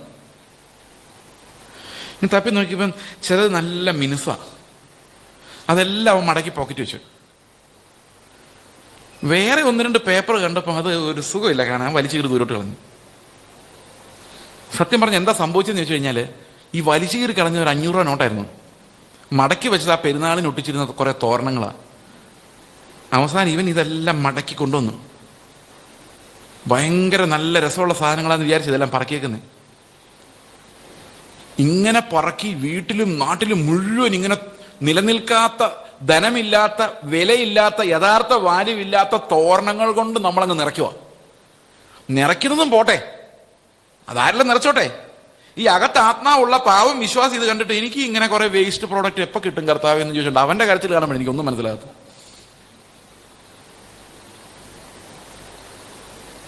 ഇത് നിങ്ങൾക്ക് പരിചയമില്ലാത്തൊരു വിഷയമാണ് ഞാൻ പറഞ്ഞു വരുന്നതെന്ന് എനിക്ക് തോന്നുക.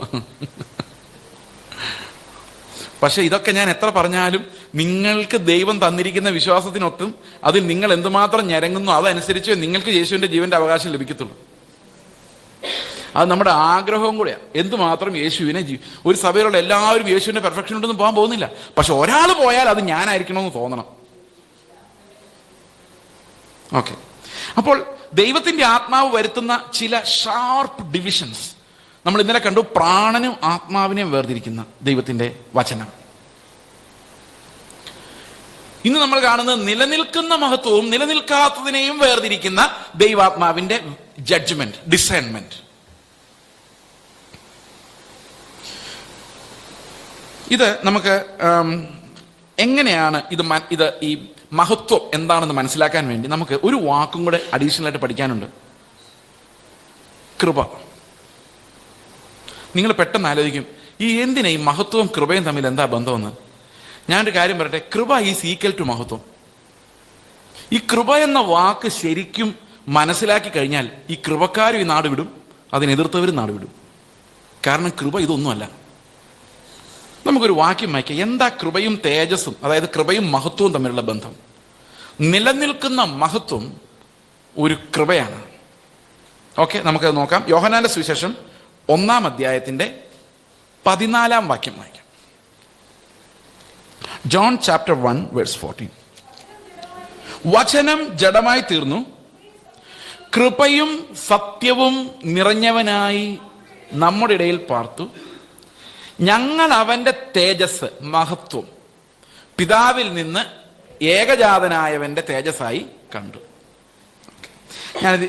അത് ഞാൻ ഇംഗ്ലീഷിൽ വായിക്കാം. John chapter 1 verse 14. And the word became flesh. വചനം ജഡമായി തീർന്നു. And dwelt among us. ഞങ്ങളുടെ ഇടയിൽ പാർത്തു. And we have seen his glory. ഞങ്ങൾ അവന്റെ മഹത്വത്തെ, തേജസ്സിനെ കണ്ടു. കൃപയും സത്യവും നിറഞ്ഞവനായി. അതെന്തായിരുന്നു? പിതാവിൽ നിന്ന് ഏകജാതനായവന്റെ തേജസ്സായിരുന്നു. ഇത് കൃപ എന്ന വാക്കിന്റെ 3 വ്യത്യസ്ത അർത്ഥങ്ങളിലേക്കാണ് നമ്മുടെ ശ്രദ്ധയെത്തിരിക്കുന്നത്. കൃപ എന്ന വാക്കിന്റെ ഏറ്റവും സ്വാഭാവികമായ അർത്ഥം നമുക്കറിയാം. പലപ്പോഴും നമ്മൾ പറയാറുണ്ട്. ഇപ്പം പാട്ട്, ഇത്രയും മുമ്പ് നമ്മൾ പാട്ട് കേട്ടു. ഒരുപക്ഷെ നിങ്ങളുടെ ഹൃദയത്തിൽ തോന്നി കാണുമായിരിക്കും, എന്ത് കൃപയുള്ള ശബ്ദം എന്ന് പറഞ്ഞ എന്താ അർത്ഥം? എന്തർഹിക്കാത്ത ദാനമുള്ള ശബ്ദം എന്നാണോ? ആണോ? അല്ലയോ? അല്ല. യേശുവിൽ കൃപ നിറഞ്ഞിരിക്കുമായിരുന്നു എന്ന് പറഞ്ഞ എന്താ അർത്ഥം? എന്തോ ഒരു അർഹിക്കാത്ത ദാനങ്ങളാ യേശുവിൽ നിറഞ്ഞിരുന്നെന്നാണോ? അല്ലല്ലോ, അല്ലേ അല്ല.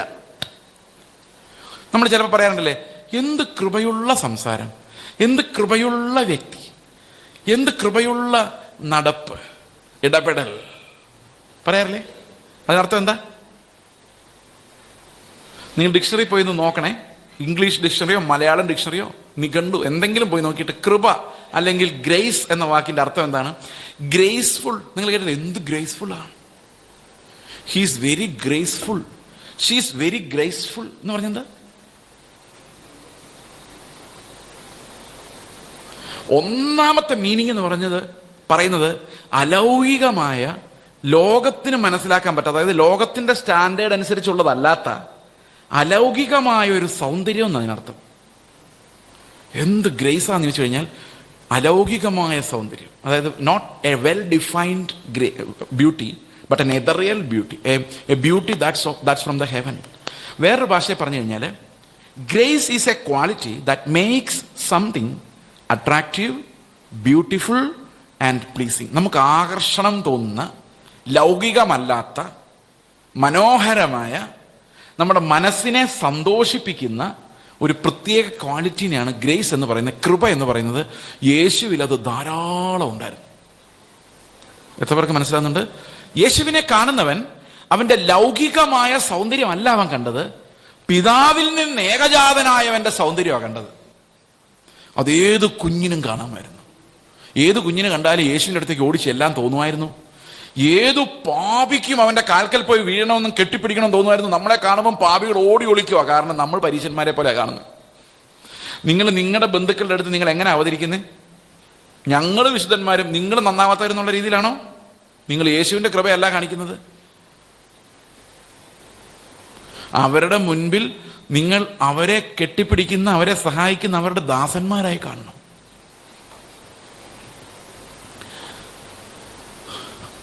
യേശുവിനെ ഒറ്റിക്കൊടുക്കാൻ യൂദായെ വിട്ടത് എന്തിനാണ് നിങ്ങൾ ശ്രദ്ധിച്ചിട്ടുണ്ടോ? യേശുവിനെ അമ്മമാർക്ക് അറിയാൻ മേലായിരുന്നോ? ഇന്നത്തെ കാലത്ത് ഒരു പാസ്റ്ററും വിശ്വാസിയും കൂടെ പോയാൽ എല്ലാവർക്കും മനസ്സിലാവും ഏതാ പാസ്റ്റർ ഏതാ വിശ്വാസി. പക്ഷെ അന്ന് ഈ ഭടന്മാരെ യേശുവിനെ പിടിക്കാൻ വിടുമ്പം യേശു ആരാന്ന് മനസ്സിലാക്കാൻ ഒരു വഴിയില്ല. യേശു ശിഷ്യന്മാരോടൊപ്പം നടക്കുമ്പം ഇതേതാ യേശു, ഏതാ യൂദാസ്, ഏതാ പത്രോസ് ഒന്നും ആർക്കും അറിയാൻ പറ്റത്തില്ല. അപ്പൊ യൂദാസ് പറഞ്ഞു, നിങ്ങൾക്കിത് അറിയാൻ വഴിയില്ല, കാരണം അവൻ സാധാരണക്കാരനായിട്ട് ജീവിക്കുന്നത്, ഒരു സാധാരണ മനുഷ്യനായിട്ട് ജീവിക്കുന്നത്. ലോകത്തിന്റെ ഒരു മഹത്വവും അവൻ സ്വീകരിച്ചിട്ടില്ല. അവൻ ജനിക്കാൻ തീരുമാനിച്ചപ്പോൾ പുൽക്കൊടിലാണ് അല്ലെ, പുൽക്കപരമായ ഒരു മഹത്വവും ഇല്ലാത്ത, എന്നാൽ ആർക്കും ഓടിച്ചെല്ലാൻ പറ്റുന്ന കൃപ നിറഞ്ഞ ഒരു പെർഫെക്ഷൻ യേശുവിൽ ഉണ്ടായിരുന്നു. അത് ഏത് കുഞ്ഞിന് ഓടിച്ചെല്ലായിരുന്നു. അവൻ സാധാരണക്കാരൻ. അപ്പം യൂദാ പറയാണ്, ഈ ഒരു സന്യാസി ലുക്കൊന്നും യേശുവിനെ കണ്ട ഇല്ല. അതെല്ലാവരും ചോദ്യം ചെയ്യുകയും ചെയ്തു. ഈ യോഹന്നാൻ സ്നാപകനൊക്കെ ഉപവാസം എടുത്ത് എന്താ പറയുന്നത്, കഷ്ടപ്പെട്ട് തോൽവാറും അണിഞ്ഞ് നടന്ന്, നീ ഇങ്ങനെ തീനിയും കുടിയനുമായിട്ട് നടന്നെന്ന് അല്ലെ ആൾക്കാരെ പറഞ്ഞിട്ടുണ്ട്. കാരണം യേശുവിനെ കാണുമ്പോൾ അവരുടെ മതത്തിന് സ്യൂട്ടാകുന്ന ഒന്നും യേശുവിൽ ഉണ്ടായിരുന്നില്ല. അപ്പൊ യേശുവിനോട് ഏറ്റവും വൈരാഗ്യം തോന്നിയതും മതത്തിനാണ്. മതത്തെ സ്നേഹിക്കുന്നവർക്ക് യേശുവിനെ സ്വീകരിക്കാൻ അസാധ്യമാണ്, ഒരർത്ഥത്തിൽ പറഞ്ഞു. അപ്പൊ അവിടെ നമ്മൾ കാണുന്ന യൂദാ പറയാണ്, ഞാൻ പോയി ഒരാളെ പിടിച്ച് ഉമ്മ കൊടുക്കാം, അപ്പം മനസ്സിലാവും ആരാണ് യേശു, വേറൊരു വഴിയില്ല. അങ്ങനെയാണ് യൂദായി ഉമ്മ കൊടുക്കാൻ വിടുന്നത്. ഞാൻ പറഞ്ഞു വന്നത് ക്രിസ്തുവിന്റെ അപ്രോച്ചബിലിറ്റിയാണ്. ഏത് മനുഷ്യനും ഏത് പാപിക്കും യേശുവിനെ കണ്ടാൽ വിഷമം തോന്നും, ഭയം തോന്നും, മാനസാന്തരം തോന്നും. പിന്നെ അവർ പാപം ചെയ്യത്തില്ല, പക്ഷെ യേശുവിൽ നിന്ന് ഓടിപ്പോകാൻ തോന്നത്തില്ലായിരുന്നു. കാൽക്കൽ വന്നിരുന്ന് കരയാൻ തോന്നുമായിരുന്നു, എണ്ണ പൊട്ടിച്ച് തലയിൽ ഒഴിക്കാൻ തോന്നുമായിരുന്നു, അവന്റെ പിന്നാലെ നടക്കാൻ തോന്നുമായിരുന്നു. പുരുഷാരത്തിന് എത്ര പുരുഷാരം വന്നാൽ അവന്റെ പിന്നാലെ നടക്കാൻ തോന്നുമായിരുന്നു. ഒരകലം ഉണ്ടായിരുന്നില്ല. അതിനർത്ഥം അവനിൽ കൃപയും സത്യവും നിറഞ്ഞിരുന്നു. ഇത് നമുക്ക് സത്യത്തിൽ നിൽക്കുന്ന ആൾക്കാരാണെങ്കിൽ ഒരു കൃപയും കാണില്ല. കൃപയെ നിൽക്കുന്ന ആൾക്കാരാണ് തോന്നുന്നവർക്ക് ഒരു സത്യവും കാണുന്നത്. എല്ലാവരോട്ടും കോംപ്രമൈസാണ്. യേശു അങ്ങനെയല്ല, ഒരേ സമയത്ത് സത്യവും കൃപയും ഒരാളിൽ നിറഞ്ഞു നിന്നു. അത് ദൈവത്തിന്റെ തേജസ്സായിട്ട് ഞങ്ങൾ കണ്ടു. അടുത്ത വാക്യം നോക്കി, 16-ാം വാക്യം വായിച്ചു, 16 അവന്റെ നിറവിൽ നിന്ന് നമുക്കെല്ലാവർക്കും കൃപമേൽ കൃപ ലഭിച്ചിരിക്കുന്നു എന്ന് പറഞ്ഞ എന്താ അർത്ഥം? അവൻ്റെ കൂടെ നമ്മൾ നടക്കുമ്പോൾ, അവൻ്റെ ആത്മാവ് നമ്മളിൽ വസിക്കുമ്പോൾ, അവൻ്റെ തേജസ്സിന്റെ നിറവിൽ നിന്ന് നമുക്ക് ഓരോരുത്തർക്കും മഹത്വത്തിന് മേൽ മഹത്വം, തേജസ്സിന് മേൽ തേജസ് വർദ്ധിച്ച് വർദ്ധിച്ച് വർദ്ധിച്ച് വരുന്നു. അതിപ്പോൾ കാണാൻ പറ്റത്തില്ല. അതിപ്പോൾ കൃപയായി നമ്മളിൽ നിറയുന്നത് നാളെ കാഹളനാദം കേൾക്കുമ്പോൾ അത് തേജസ്സായി വെളിപ്പെടും. എത്ര പേർക്ക് മനസ്സിലാവുന്നുണ്ട് ഞാൻ പറയുന്നത്? അപ്പോൾ യേശുവിന്റെ ജീവന്റെ ഒരു പ്രധാന ഭാഗം എന്ന് പറയുന്നത് അവന്റെ മഹത്വമാണ്. മഹത്വീകരിക്കപ്പെട്ടവനായ ക്രിസ്തു. ആ മഹത്വം നിലനിൽക്കുന്ന മഹത്വമാണ്, ലോകത്തിന്റെ മഹത്വം പോലെ അല്ല. ഈ മഹത്വം നമ്മളിൽ വരുമ്പോഴാണ് നമ്മൾ യേശുവിന്റെ പ്രതിരൂപമായി പ്രകാശിക്കുന്നത്. നമുക്ക് 2 കൊരിന്ത്യ ലേഖനം 3-ാം അധ്യായത്തിലേക്ക് നമ്മുടെ ശ്രദ്ധയെ തിരിക്കാം. 2 കൊരിന്ത്യ ലേഖനം 3-ാം അധ്യായം.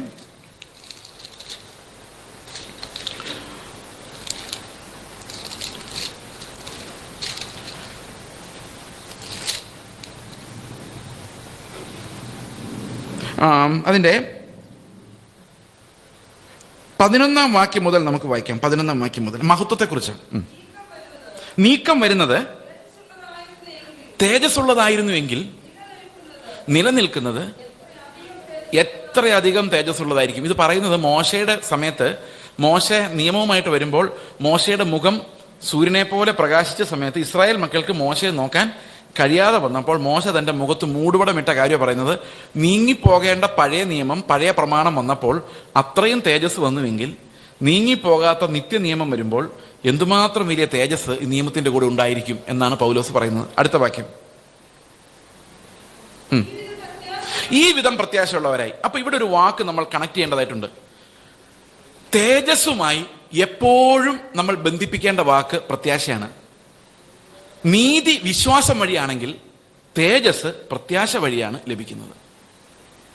കേട്ടോ? വിശ്വാസത്തിലൂടെ നീതി, പ്രത്യാശയിലൂടെ തേജസ്. ഇവിടെ നമ്മൾ മനസ്സിലാക്കേണ്ട ഒരു വ്യത്യാസം, പ്രത്യാശ എന്ന് പറഞ്ഞാൽ എന്താ ഞാൻ പറഞ്ഞത് ഓർമ്മയുണ്ടോ? റോമാലേഖനം 8:23, ആത്മാവെന്ന ആദ്യദാനം ലഭിച്ചവരായ നാം എല്ലാവരും നമ്മുടെ ശരീരത്തിന്റെ വീണ്ടെടുപ്പായ പുത്രത്വത്തിന് വേണ്ടി കാത്തുകൊണ്ട് ഉള്ളിൽ ഞരങ്ങുന്നു. ഈ പ്രത്യാശയാലല്ലോ നാം രക്ഷിക്കപ്പെട്ടിരിക്കുന്ന. അപ്പൊ പ്രത്യാശ എന്ന് പറയുന്നത് യേശുവിന് വേണ്ടിയുള്ള ഒരു ഞരക്കമാണ്. അതെന്തുമാത്രം ഉണ്ടോ അത്രയും കൃപയാണ് നിങ്ങളിൽ വർദ്ധിക്കുന്നത്, അത്രയും തേജസ്സാണ് നിങ്ങൾക്ക് പുനരുത്ഥാനത്തിൽ ഉണ്ടാകാൻ പോകുന്നത്.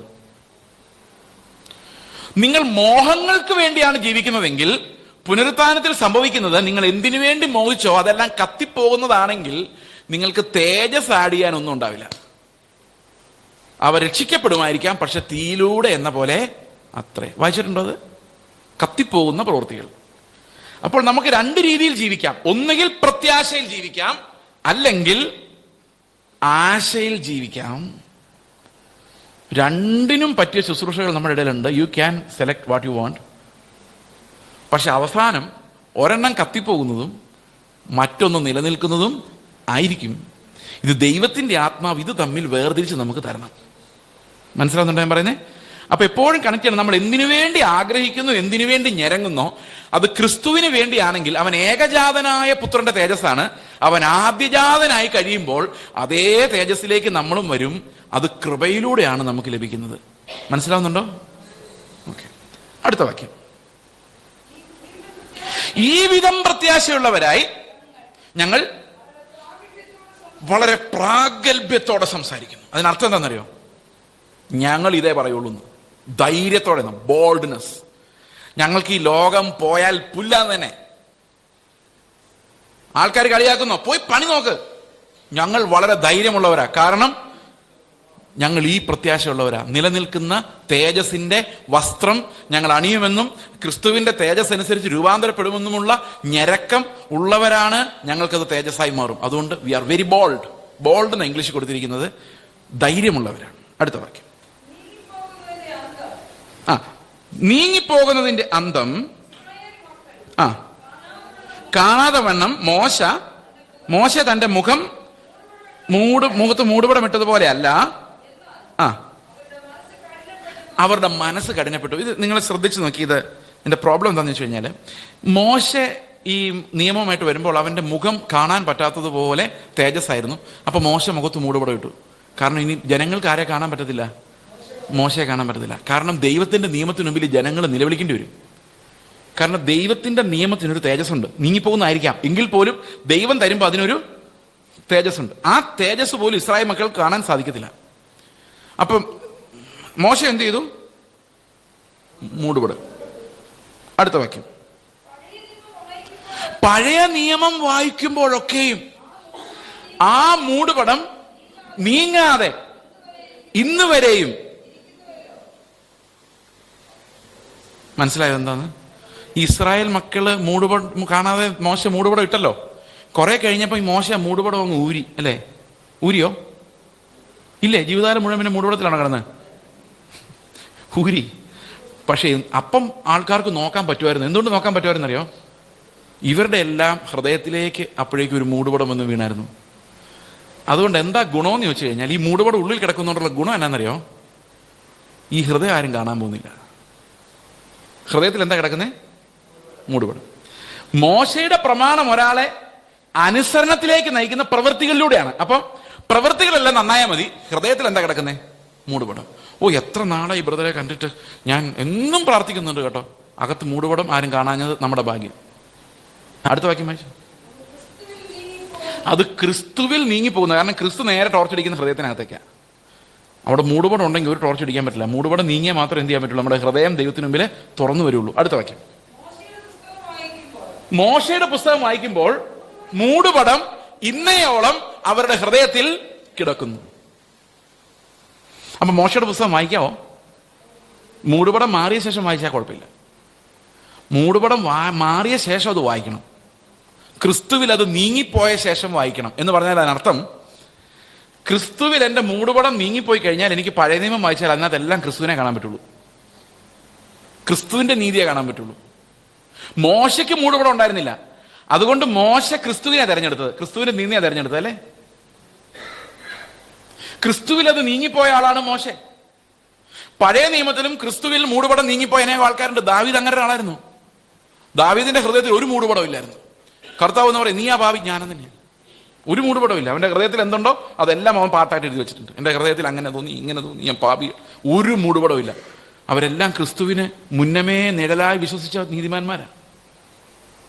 ഇവിടെ പറയുന്നത്, പഴയ നിയമം ചുമ്മാ വായിക്കുന്നവന്റെ എല്ലാ ഹൃദയത്തിൽ എന്താ കിടക്കുന്നത്? മൂടുപടമാണ് കിടക്കുന്നത്. അടുത്ത വാക്യം, കർത്താവിങ്കിലേക്ക് തിരിയുമ്പോൾ മൂടുപടം നീങ്ങിപ്പോന്നു. അപ്പോഴാണ് ഞാൻ കൈകാലിട്ടടിക്കുന്നത്, എൻ്റെ ദൈവമേ, ഞാനൊരു പാപിയായി പോയല്ലോ. യോബ് അവിടെ കരയുന്നേ. യെശയ്യാവ് അങ്ങനെ കരയുന്നേ.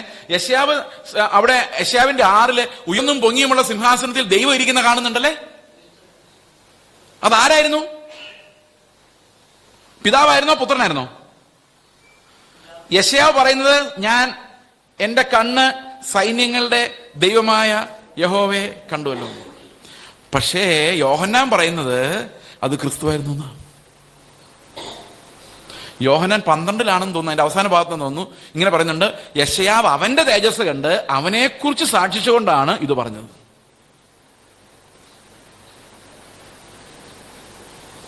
ക്രിസ്തുവിനെ നോക്കുമ്പോഴാണ് എന്ത് സംഭവിക്കുന്നത്?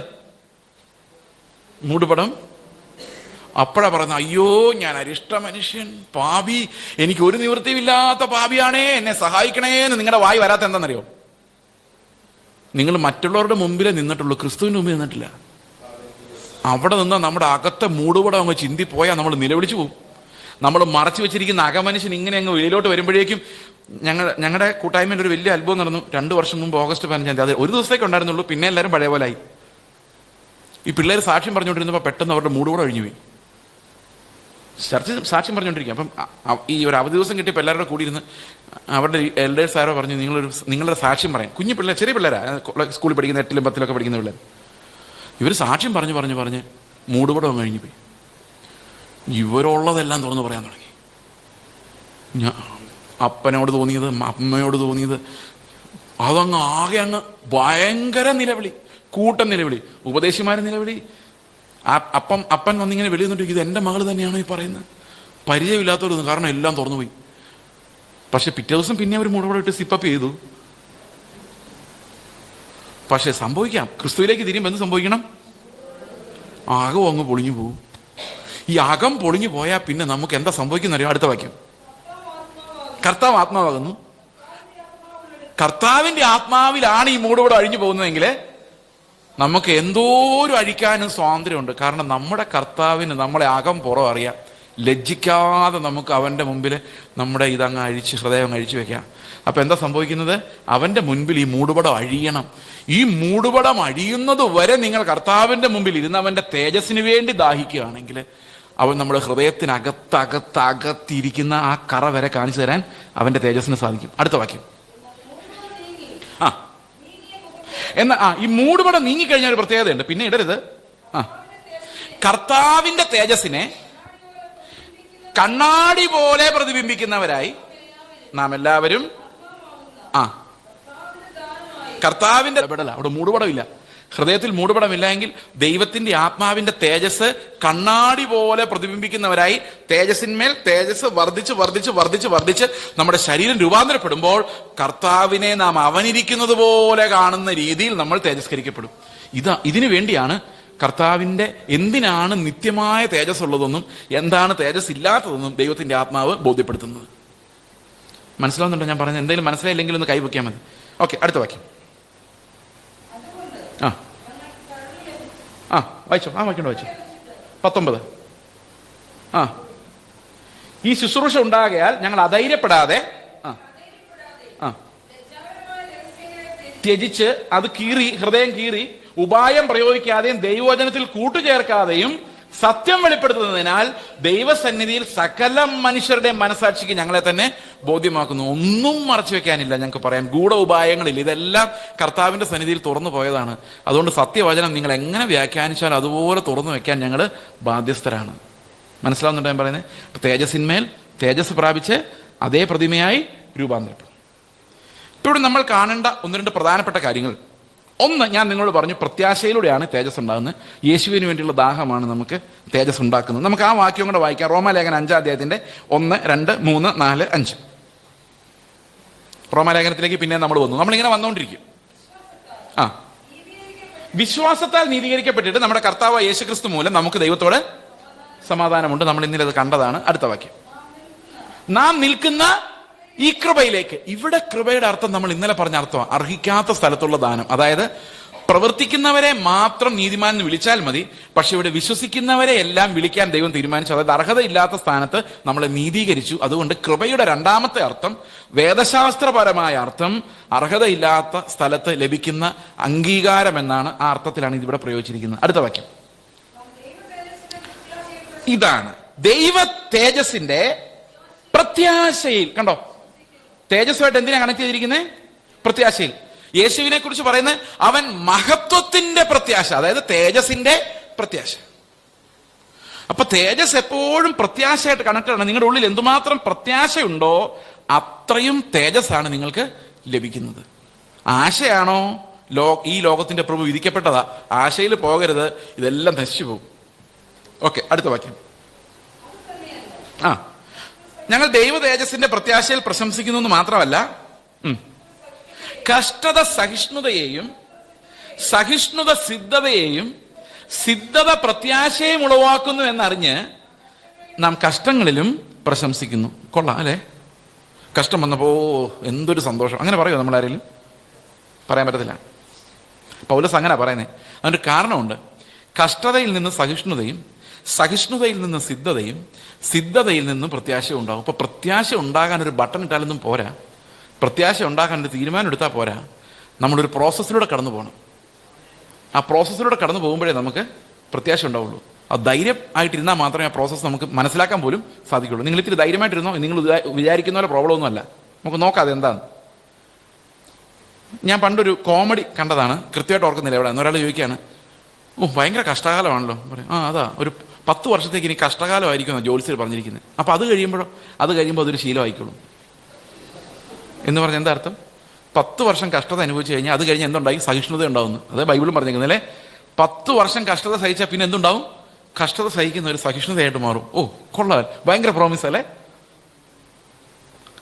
ഈ സഹിഷ്ണുത എന്ന് പറയുന്ന ഒരു ചില്ലറ കാര്യമൊന്നുമല്ല.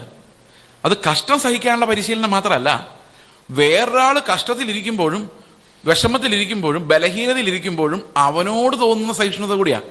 ശരിക്കും കഷ്ടതയിലൂടെ കടന്നുപോയ ഒരാൾക്ക് ലോകത്തിൽ എല്ലാവരോടും സിമ്പതി കാണിക്കാൻ പറ്റും, അവന്റെ മുറിവുകളെ കെട്ടാൻ പറ്റും. തകർക്കപ്പെട്ട പാത്രങ്ങൾക്ക് മാത്രമേ വേറൊരാളെ ശുശ്രൂഷിക്കാൻ സാധിക്കത്തുള്ളൂ.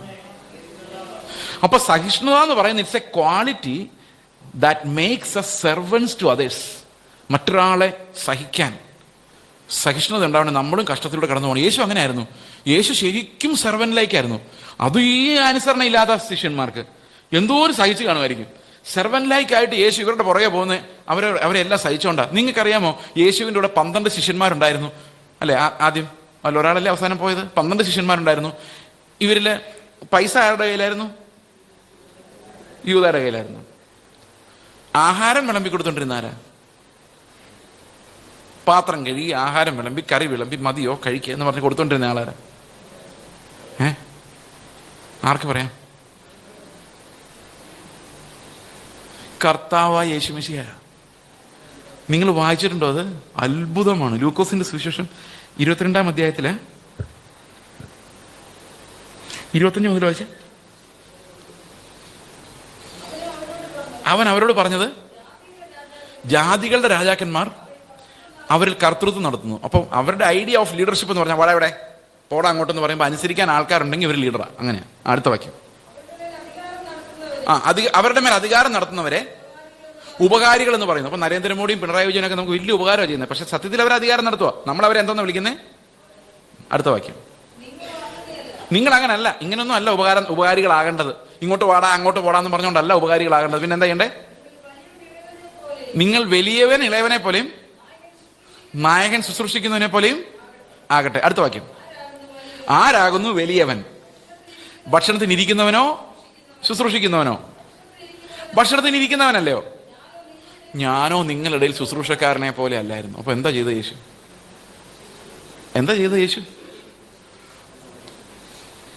കഷ്ടത സഹിഷ്ണുതയും, സഹിഷ്ണുത സിദ്ധതയും. സിദ്ധത എന്ന് പറഞ്ഞാൽ എന്താന്ന് എനിക്ക് ഒരു പിടിയും കിട്ടില്ല. നിങ്ങൾക്ക് മനസ്സിലായിട്ടുണ്ടോ സിദ്ധത എന്താന്ന്? ഈ സിദ്ധത എന്താന്ന് ഞാനിങ്ങനെ ആലോചിച്ച് കുറെ നടന്നു. ഏത് ഇംഗ്ലീഷ് ബൈബിൾ നോക്കിയാൽ ഒന്നുകിൽ ക്യാരക്ടർ അല്ലെങ്കിൽ എക്സ്പീരിയൻസ്. ഇതെന്തോ ഒരു പിടിയും കിട്ടുന്നില്ല.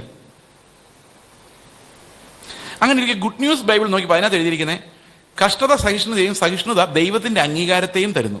അത് കൊള്ളാം. ദൈവത്തിന്റെ അംഗീകാരം, നല്ല ക്യാരക്ടറിനെ ദൈവം അംഗീകരിക്കുമല്ലോ, അതായിരിക്കും. പക്ഷെ ആ ഒരു ബൈബിളിൽ മാത്രം അതുള്ളൂ. അതുകൊണ്ട് അതൊരു ഉറപ്പ് തോന്നുന്നില്ല. അങ്ങനെ ഇരിക്കും ഞാനൊരു ബൈബിൾ കോളേജ് പ്രസംഗിക്കാൻ പോയപ്പോൾ അവർ ഇംഗ്ലീഷിലായിരുന്നു. അപ്പം ആ ബൈബിൾ ഞാൻ മേടിച്ചു. ഇംഗ്ലീഷ് ബൈബിൾ അന്ന് ഞാൻ കൊണ്ടുപോയത് മലയാളമായിരുന്നു. അതുകൊണ്ട് അത് ഇംഗ്ലീഷ് ബൈബിൾ മേടിച്ചു. അപ്പോൾ അതിനകത്ത് നോക്കിയപ്പം ഈ വാക്യം ഇങ്ങനെയാണ്: കഷ്ടത സഹിഷ്ണുതയും, സഹിഷ്ണുത ദൈവത്തിന്റെ അംഗീകാരമുള്ള സ്വഭാവത്തെയും ഉളവാക്കും. അപ്പം ശരിയായി അർത്ഥം. ക്യാരക്ടറാണ്. അതേസമയത്ത് എന്ത് ക്യാരക്ടറാണ്? ഗോഡ് അപ്രൂവ്ഡ് ക്യാരക്ടറാണ്. ഇതാണ്, ഈ ക്യാരക്ടറാണ് നമുക്ക് പ്രത്യാശ ഉണ്ടാക്കുന്നത്. ഞാനൊരു എക്സാമ്പിൾ പറയാം. ഞാൻ 8ാം ക്ലാസ്സിൽ പഠിച്ചുകൊണ്ടിരിക്കുന്ന സമയം, ലോങ് വേ ബാക്ക്, എൻ്റെ ഫാദർ, എൻ്റെ പിതാവ് ഈ പഠിക്കുക എന്നുള്ള കാര്യത്തിൽ ഭയങ്കര നിർബന്ധ ബുദ്ധിക്കാരനാണ്. ഞാൻ ഇന്നലെ നിങ്ങളോട് പറഞ്ഞു. അപ്പൊ ഏത് വിഷയത്തിന്റെ എക്സാം ആയാലും 45-ൽ മാർക്ക് കുറഞ്ഞാൽ വീട്ടിൽ പ്രവേശനം സാധിക്കുമെങ്കിലും ആ ഒരു രാത്രി കഴിച്ചുകൂടാൻ ഒരു ഇത്തിരി പ്രയാസമായിരിക്കും. ഇപ്പൊ മാത്തമാറ്റിക്സിന് 50-ൽ 50 വാങ്ങിക്കണം. പക്ഷെ 1ാം ക്ലാസ് തൊട്ട് ഇന്നേ വരെ എനിക്ക് ഫുൾ മാർക്ക് ഒരിക്കലും കിട്ടിയിട്ടില്ല. ഫുൾ മാർക്ക് കിട്ടുമെന്ന് വിചാരിച്ച് വീട്ടിൽ ചെന്നാൽ എവിടെയെങ്കിലും എഴുതുന്ന മാറി തിരിഞ്ഞ് ഒരു പ്രാവശ്യം ശരി ഉത്തരം എഴുതിയിട്ട് റോങ് ഉത്തരം എഴുതി.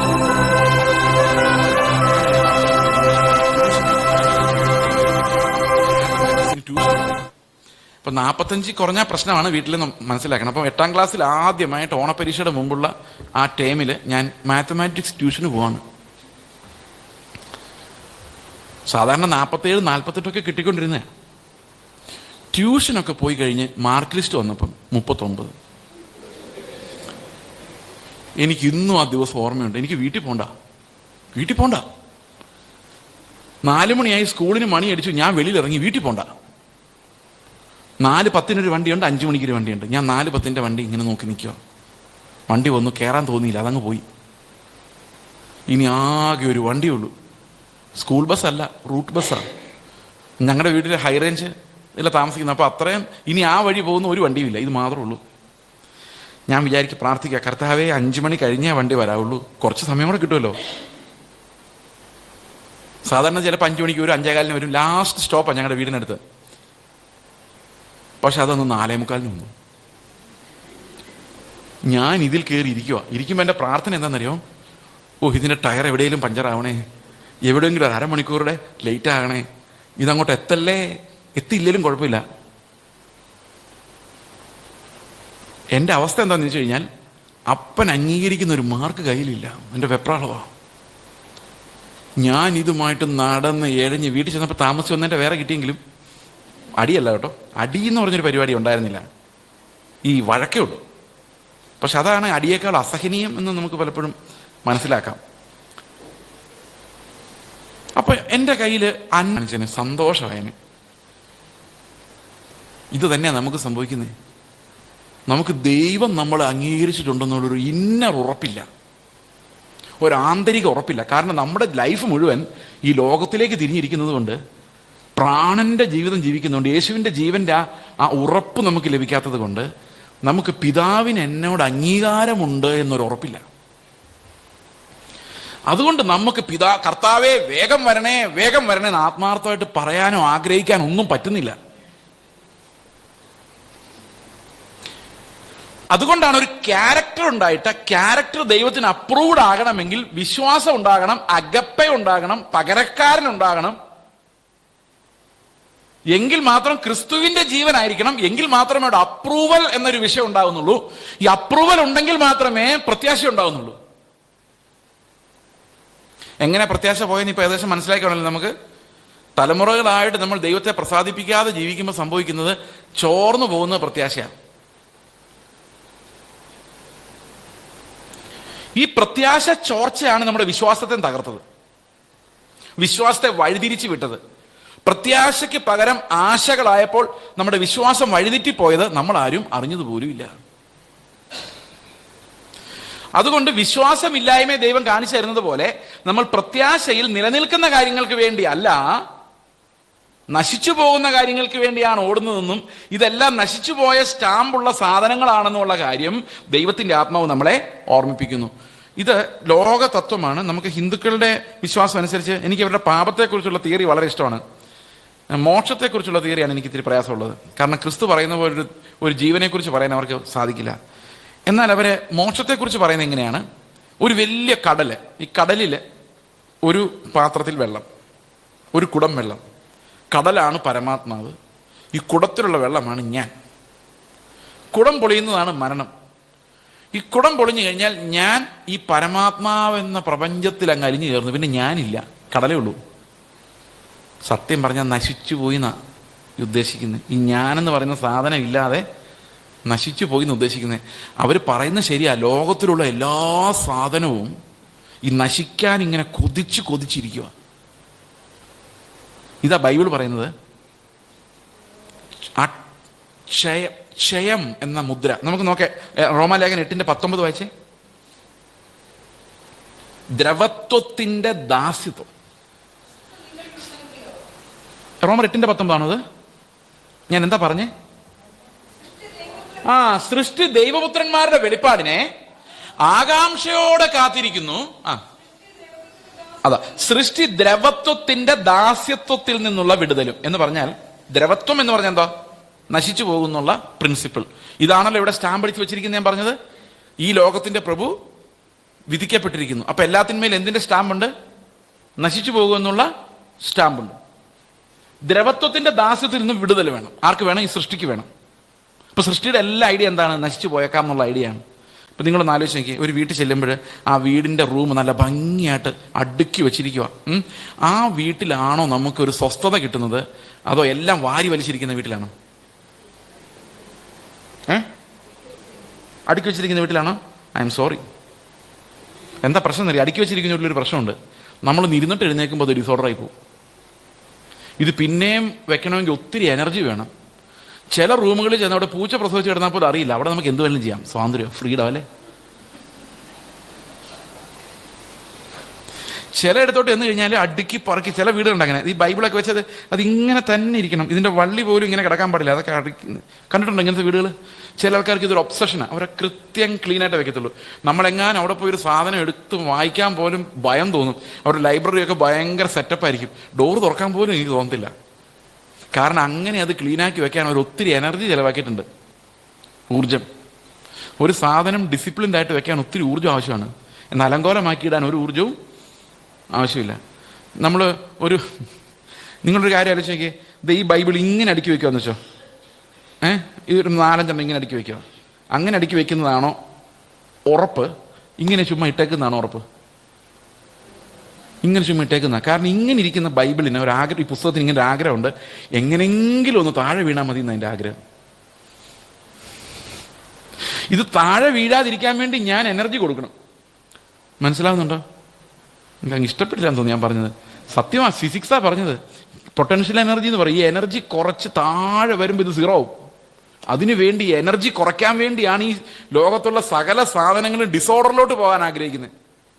ഇതിനെയാണ് entropy, the law of entropy എന്ന് സയൻസിൽ പറയുന്നത്. പിള്ളേർക്ക് മനസ്സിലാക്കണം, എല്ലാവർക്കും മനസ്സിലാക്കാനല്ല, വിട്ടേരെ സംഗതി വിട്ടേരെ, ഇത്രയും മനസ്സിലാക്കിയാൽ മതി.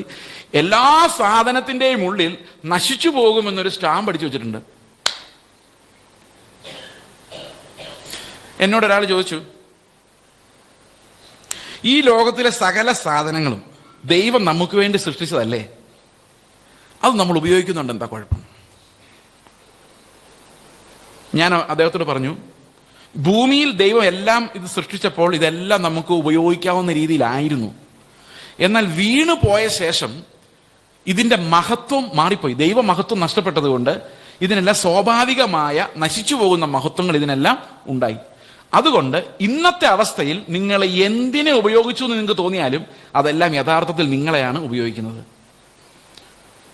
ഞാൻ നിങ്ങളുടെ ഉദാഹരണം പറഞ്ഞെന്ന് അറിയത്തില്ല, പറഞ്ഞാൽ ഒന്നും കൂടെ പറയാം. ഇന്ത്യയും പാകിസ്ഥാനും തമ്മിൽ യുദ്ധം നടക്കുമ്പം ഒരു പട്ടാളക്കാരൻ വേറൊരു പട്ടാളക്കാരനെ യുദ്ധത്തിൽ പിടിച്ചു. ഞാൻ പറഞ്ഞാൽ തോന്നുന്നു. യുദ്ധത്തിൽ പിടിച്ചു കഴിഞ്ഞപ്പം കമാൻഡർ പറഞ്ഞു, നീ ആ പിടിച്ച പട്ടാളക്കാരനെ കൊണ്ട് ഇങ്ങ് വാ എന്ന് പറഞ്ഞു. പറഞ്ഞല്ലേ ആദ്യത്തെ ദിവസം? അപ്പോൾ ഈ പട്ടാളക്കാരൻ ഫോൺ ചെയ്തു, ശരി സാർ ഇപ്പോൾ വരാമെന്ന് പറഞ്ഞു. പിന്നെ ഒരു 5 മിനിറ്റ് കഴിഞ്ഞപ്പോൾ ഫോൺ ചെയ്തു, കമാൻഡർ പറഞ്ഞു, സാർ ഈ പട്ടാളക്കാരൻ എന്നോട് വരുന്നില്ല സാർ എന്ന് പറഞ്ഞു. അപ്പം കമാൻഡർ പറഞ്ഞു, നീ ഒരു കാര്യം അവനെ വിട്ടിട്ട് നീ ഇങ്ങ് വരാൻ പറഞ്ഞു. ഓക്കെ സാർ എന്ന് പറഞ്ഞു. 5 മിനിറ്റ് കഴിഞ്ഞ് പട്ടാളക്കാരൻ പിന്നെയും വിളിച്ചു, സാർ എന്താടാ? അവൻ എന്നെയും വിടുന്നില്ല സാർ എന്ന് പറഞ്ഞു. അപ്പോൾ ആരെയാ പിടിച്ചേക്കുന്നത്? ഇവൻ അവനെയാ പിടിച്ചേക്കുന്ന ഇവൻ വിചാരിച്ചിരിക്കുന്നത്. പക്ഷെ സത്യത്തിൽ അവൻ ഇവനെയാ പിടിച്ചേക്കുന്നത്. നമുക്കറിയാൻ പറ്റത്തില്ല. നമ്മൾ വിചാരിക്കുക ഈ ലോകത്തിലുള്ളതെല്ലാം എൻ്റെ കൺട്രോളില്ല. പക്ഷെ നമ്മൾ ഈ ലോകത്തിലുള്ള എല്ലാത്തിൻ്റെയും കൺട്രോളില്ല, നമ്മൾ അറിയുന്നില്ല അത്. ഒരു എക്സാമ്പിൾ ഞാൻ നിങ്ങളോട് പറയാം. പണം നിങ്ങളുടെ കയ്യിൽ 1 കോടി രൂപ ഉണ്ടെങ്കിലും കുഴപ്പമില്ല. നിങ്ങൾക്ക് ഈ ഇന്ത്യ മുഴുവൻ വാങ്ങിക്കാനുള്ള പൈസ ഉണ്ടെങ്കിലും കുഴപ്പമില്ല. പക്ഷെ കുഴപ്പം എവിടെ വരുന്നതെന്നറിയോ? ഈ പണം നിങ്ങളുടെ അങ്ങോട്ടും ഇങ്ങോട്ടിട്ട് ഓടിക്കുമ്പോഴേ കുഴപ്പം വരുന്നത്. അപ്പം അധികാരി അവനാ. ഞാനൊരു കാര്യം നിങ്ങളോട് ചോദിക്കാം. ഞാൻ മുളക്കുഴയിൽ വെച്ച് ചോദിച്ചൊരു ചോദ്യമായിരുന്നു, എന്തുകൊണ്ടാണ് ഈ പാസ്റ്റർമാർക്കെല്ലാം അമേരിക്കയിലോട്ടും ഗൾഫിലോട്ടും വിളി കിട്ടുന്നത്? എന്തുകൊണ്ടാണ് ഉഗാണ്ടയിലേക്കും അഫ്ഗാനിസ്ഥാനിലേക്കും സിറിയയിലേക്കൊന്നും വിളി കിട്ടാത്തത്? ഞാൻ പറഞ്ഞു, നിങ്ങൾ വിചാരിക്കുമായിരിക്കും ദൈവമാണ് വിളിച്ചുകൊണ്ട് പോകുന്നതെന്ന്. ആയിരിക്കും കേട്ടോ, അല്ലെന്നൊന്നും പറയാൻ പറ്റില്ല. ചിലപ്പം നാളെ ഞാനും പോയെന്ന് വരാം, ആയിരിക്കാം. പക്ഷെ എല്ലാവരും കൂട്ടമായിട്ട് അങ്ങോട്ട് പോകുന്നതിൻ്റെ കാര്യം സത്യത്തിൽ വിളി വരുന്നത് മാമോൻ്റെയാണ്.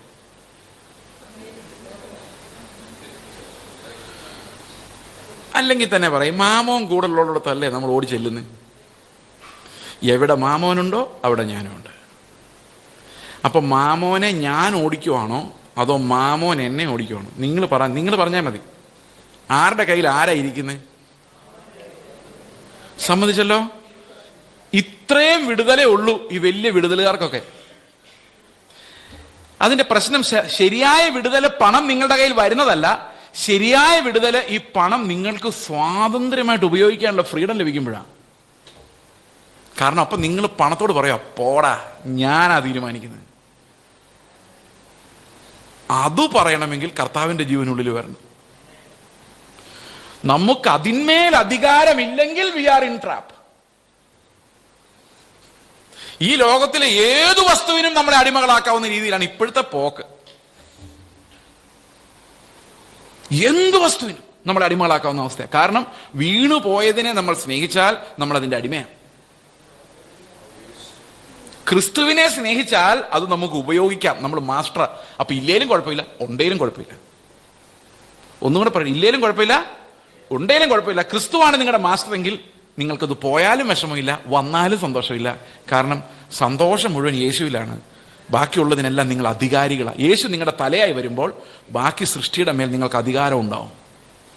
അല്ലെങ്കിൽ അത് നിങ്ങളുടെ മേൽ അധികാരം ഉണ്ടാക്കും. നശിച്ചു പോകുന്നതിനാണ് നിങ്ങളുടെ മേൽ അധികാരമെങ്കിൽ നിങ്ങൾ നാശത്തിനുള്ളവരുടെ കൂട്ടത്തിലാണ് ഓടുന്നത് എന്നുള്ള കാര്യം നമ്മൾ ഓർക്കണം. ഇതെല്ലാം ദൈവത്തിന്റെ ആത്മാവ് നമുക്ക് വിവേചിച്ച് തന്നാൽ മാത്രമേ നമുക്കത് മനസ്സിലാവത്തുള്ളൂ. അപ്പൊ ശരിക്കും നമ്മുടെ ടാർഗറ്റ് എന്താണ്? ജീവിതത്തിന്റെ ലക്ഷ്യം എന്താണ്? ഉന്നം എന്താണ്? അതാണ് നമ്മുടെ വിശ്വാസം എന്ന് പറയുന്ന സാധനം. എന്തിനോടാണ് നമ്മുടെ മോഹം? അതാണ് നമ്മുടെ പ്രത്യാശ. ഇതാണ് തേജസ്സായിട്ട് നാളെ വെളിപ്പെടാൻ പോകുന്നത്. ആ വാക്യം ഒന്നും കൂടെ വായിക്കാം, ഒത്തിരി പുറകോട്ട് പോയി. ഇതിന് മതി. സൃഷ്ടി ദൈവപുത്രന്റെ വെളിപ്പാടിനെ, ദൈവപുത്രന്മാരുടെ വെളിപ്പാടിനെ ആകാംക്ഷയോടെ കാത്തിരിക്കുന്നു. അടുത്ത വാക്യം. സൃഷ്ടിക്ക് എന്ത് വേണമെന്ന് ചോദിച്ചു കഴിഞ്ഞാൽ ഈ നശിച്ചു പോകും എന്നുള്ള തത്വത്തിൽ നിന്നൊരു വിടുതൽ വേണം. നിങ്ങൾ നോക്കിയ ലോകത്തിൽ എന്ത് മനോഹരമായ സാധനവും നശിച്ചു പോകും. ഒരു മൊബൈൽ ഫോൺ നിങ്ങൾ ഉപയോഗിക്കാതെ കുറേ നാളിട്ടേ, അധികം ഉപയോഗിച്ചിട്ടില്ല കേട്ടോ ബ്രദറെ എന്ന് പറഞ്ഞാൽ നശിച്ചു പോയി കാണുന്നത്. ഇന്നേ വരെ ഒരു സാധനവും നന്നായി വന്നിട്ടില്ല പ്രിയ സഹോദരങ്ങളെ. നിങ്ങൾ നിങ്ങളുടെ കുഞ്ഞുങ്ങളെ വെറുതെ വിട്ടെ, നശിച്ച് കുളമായിക്കോളും. സ്വാഭാവികമായ മനുഷ്യന്റെ സ്വഭാവം തന്നെ നശിക്കാനുള്ളതാണ്. ഈ ബുക്ക് ഇവിടെ ഇട്ടിട്ട് ഒരു 10 വർഷത്തേക്ക് നിങ്ങൾ മൈൻഡ് ചെയ്തിരുന്നു നോക്കി, നന്നായിരിക്കും. ഉപയോഗം കുറവല്ലേ, വളരെ കുറച്ചല്ലേ ഉപയോഗിച്ചിട്ടുള്ളൂ, പക്ഷെ പോയി.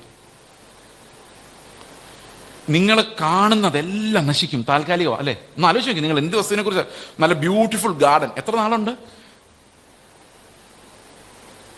ഇതൊന്നും എൻജോയ് ചെയ്യാൻ പോലും ഇല്ല.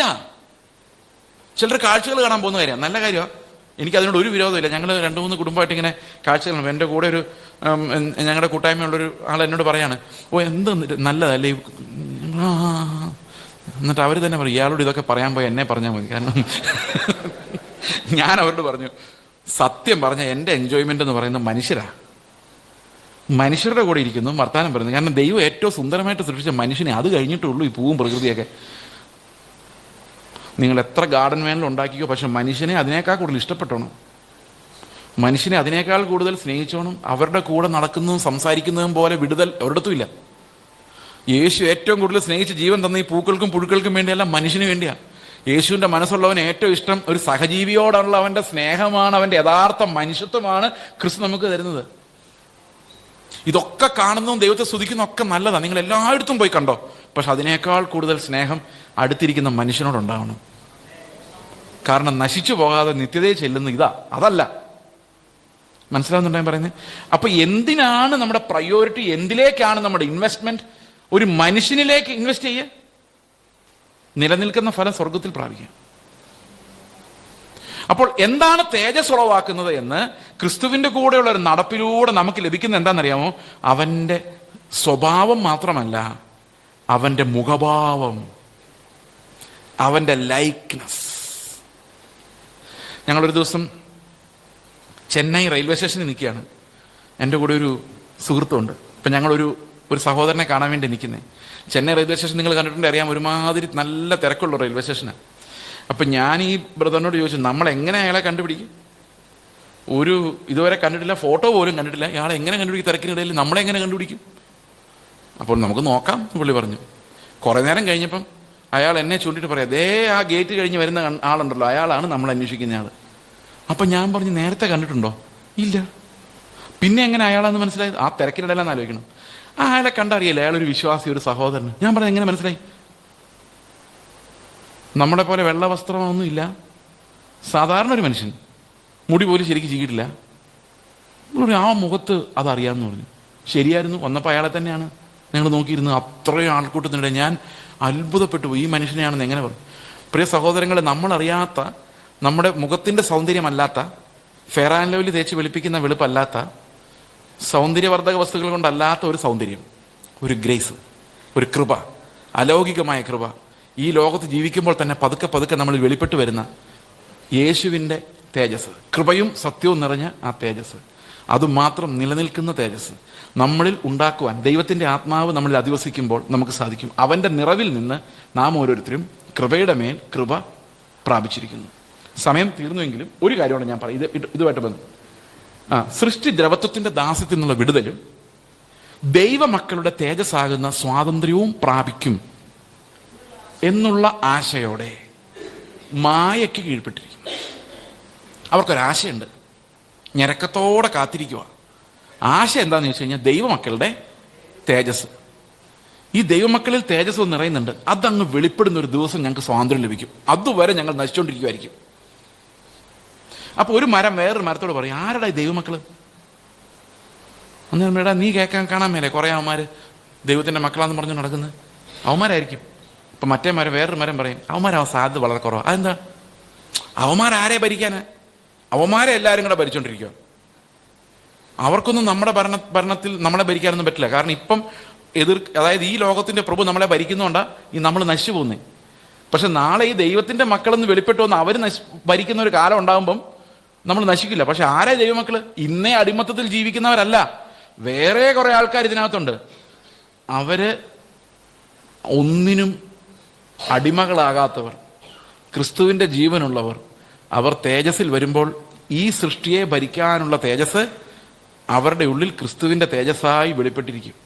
അന്ന് നമ്മൾ പറയുന്നത് പ്രപഞ്ചം കേൾക്കും. അതൊരു ലൗകികമായ ജീവിതമല്ല, അതൊരു അലൗകികമായ ക്രിസ്തുവിന്റെ ജീവിതമാണ്.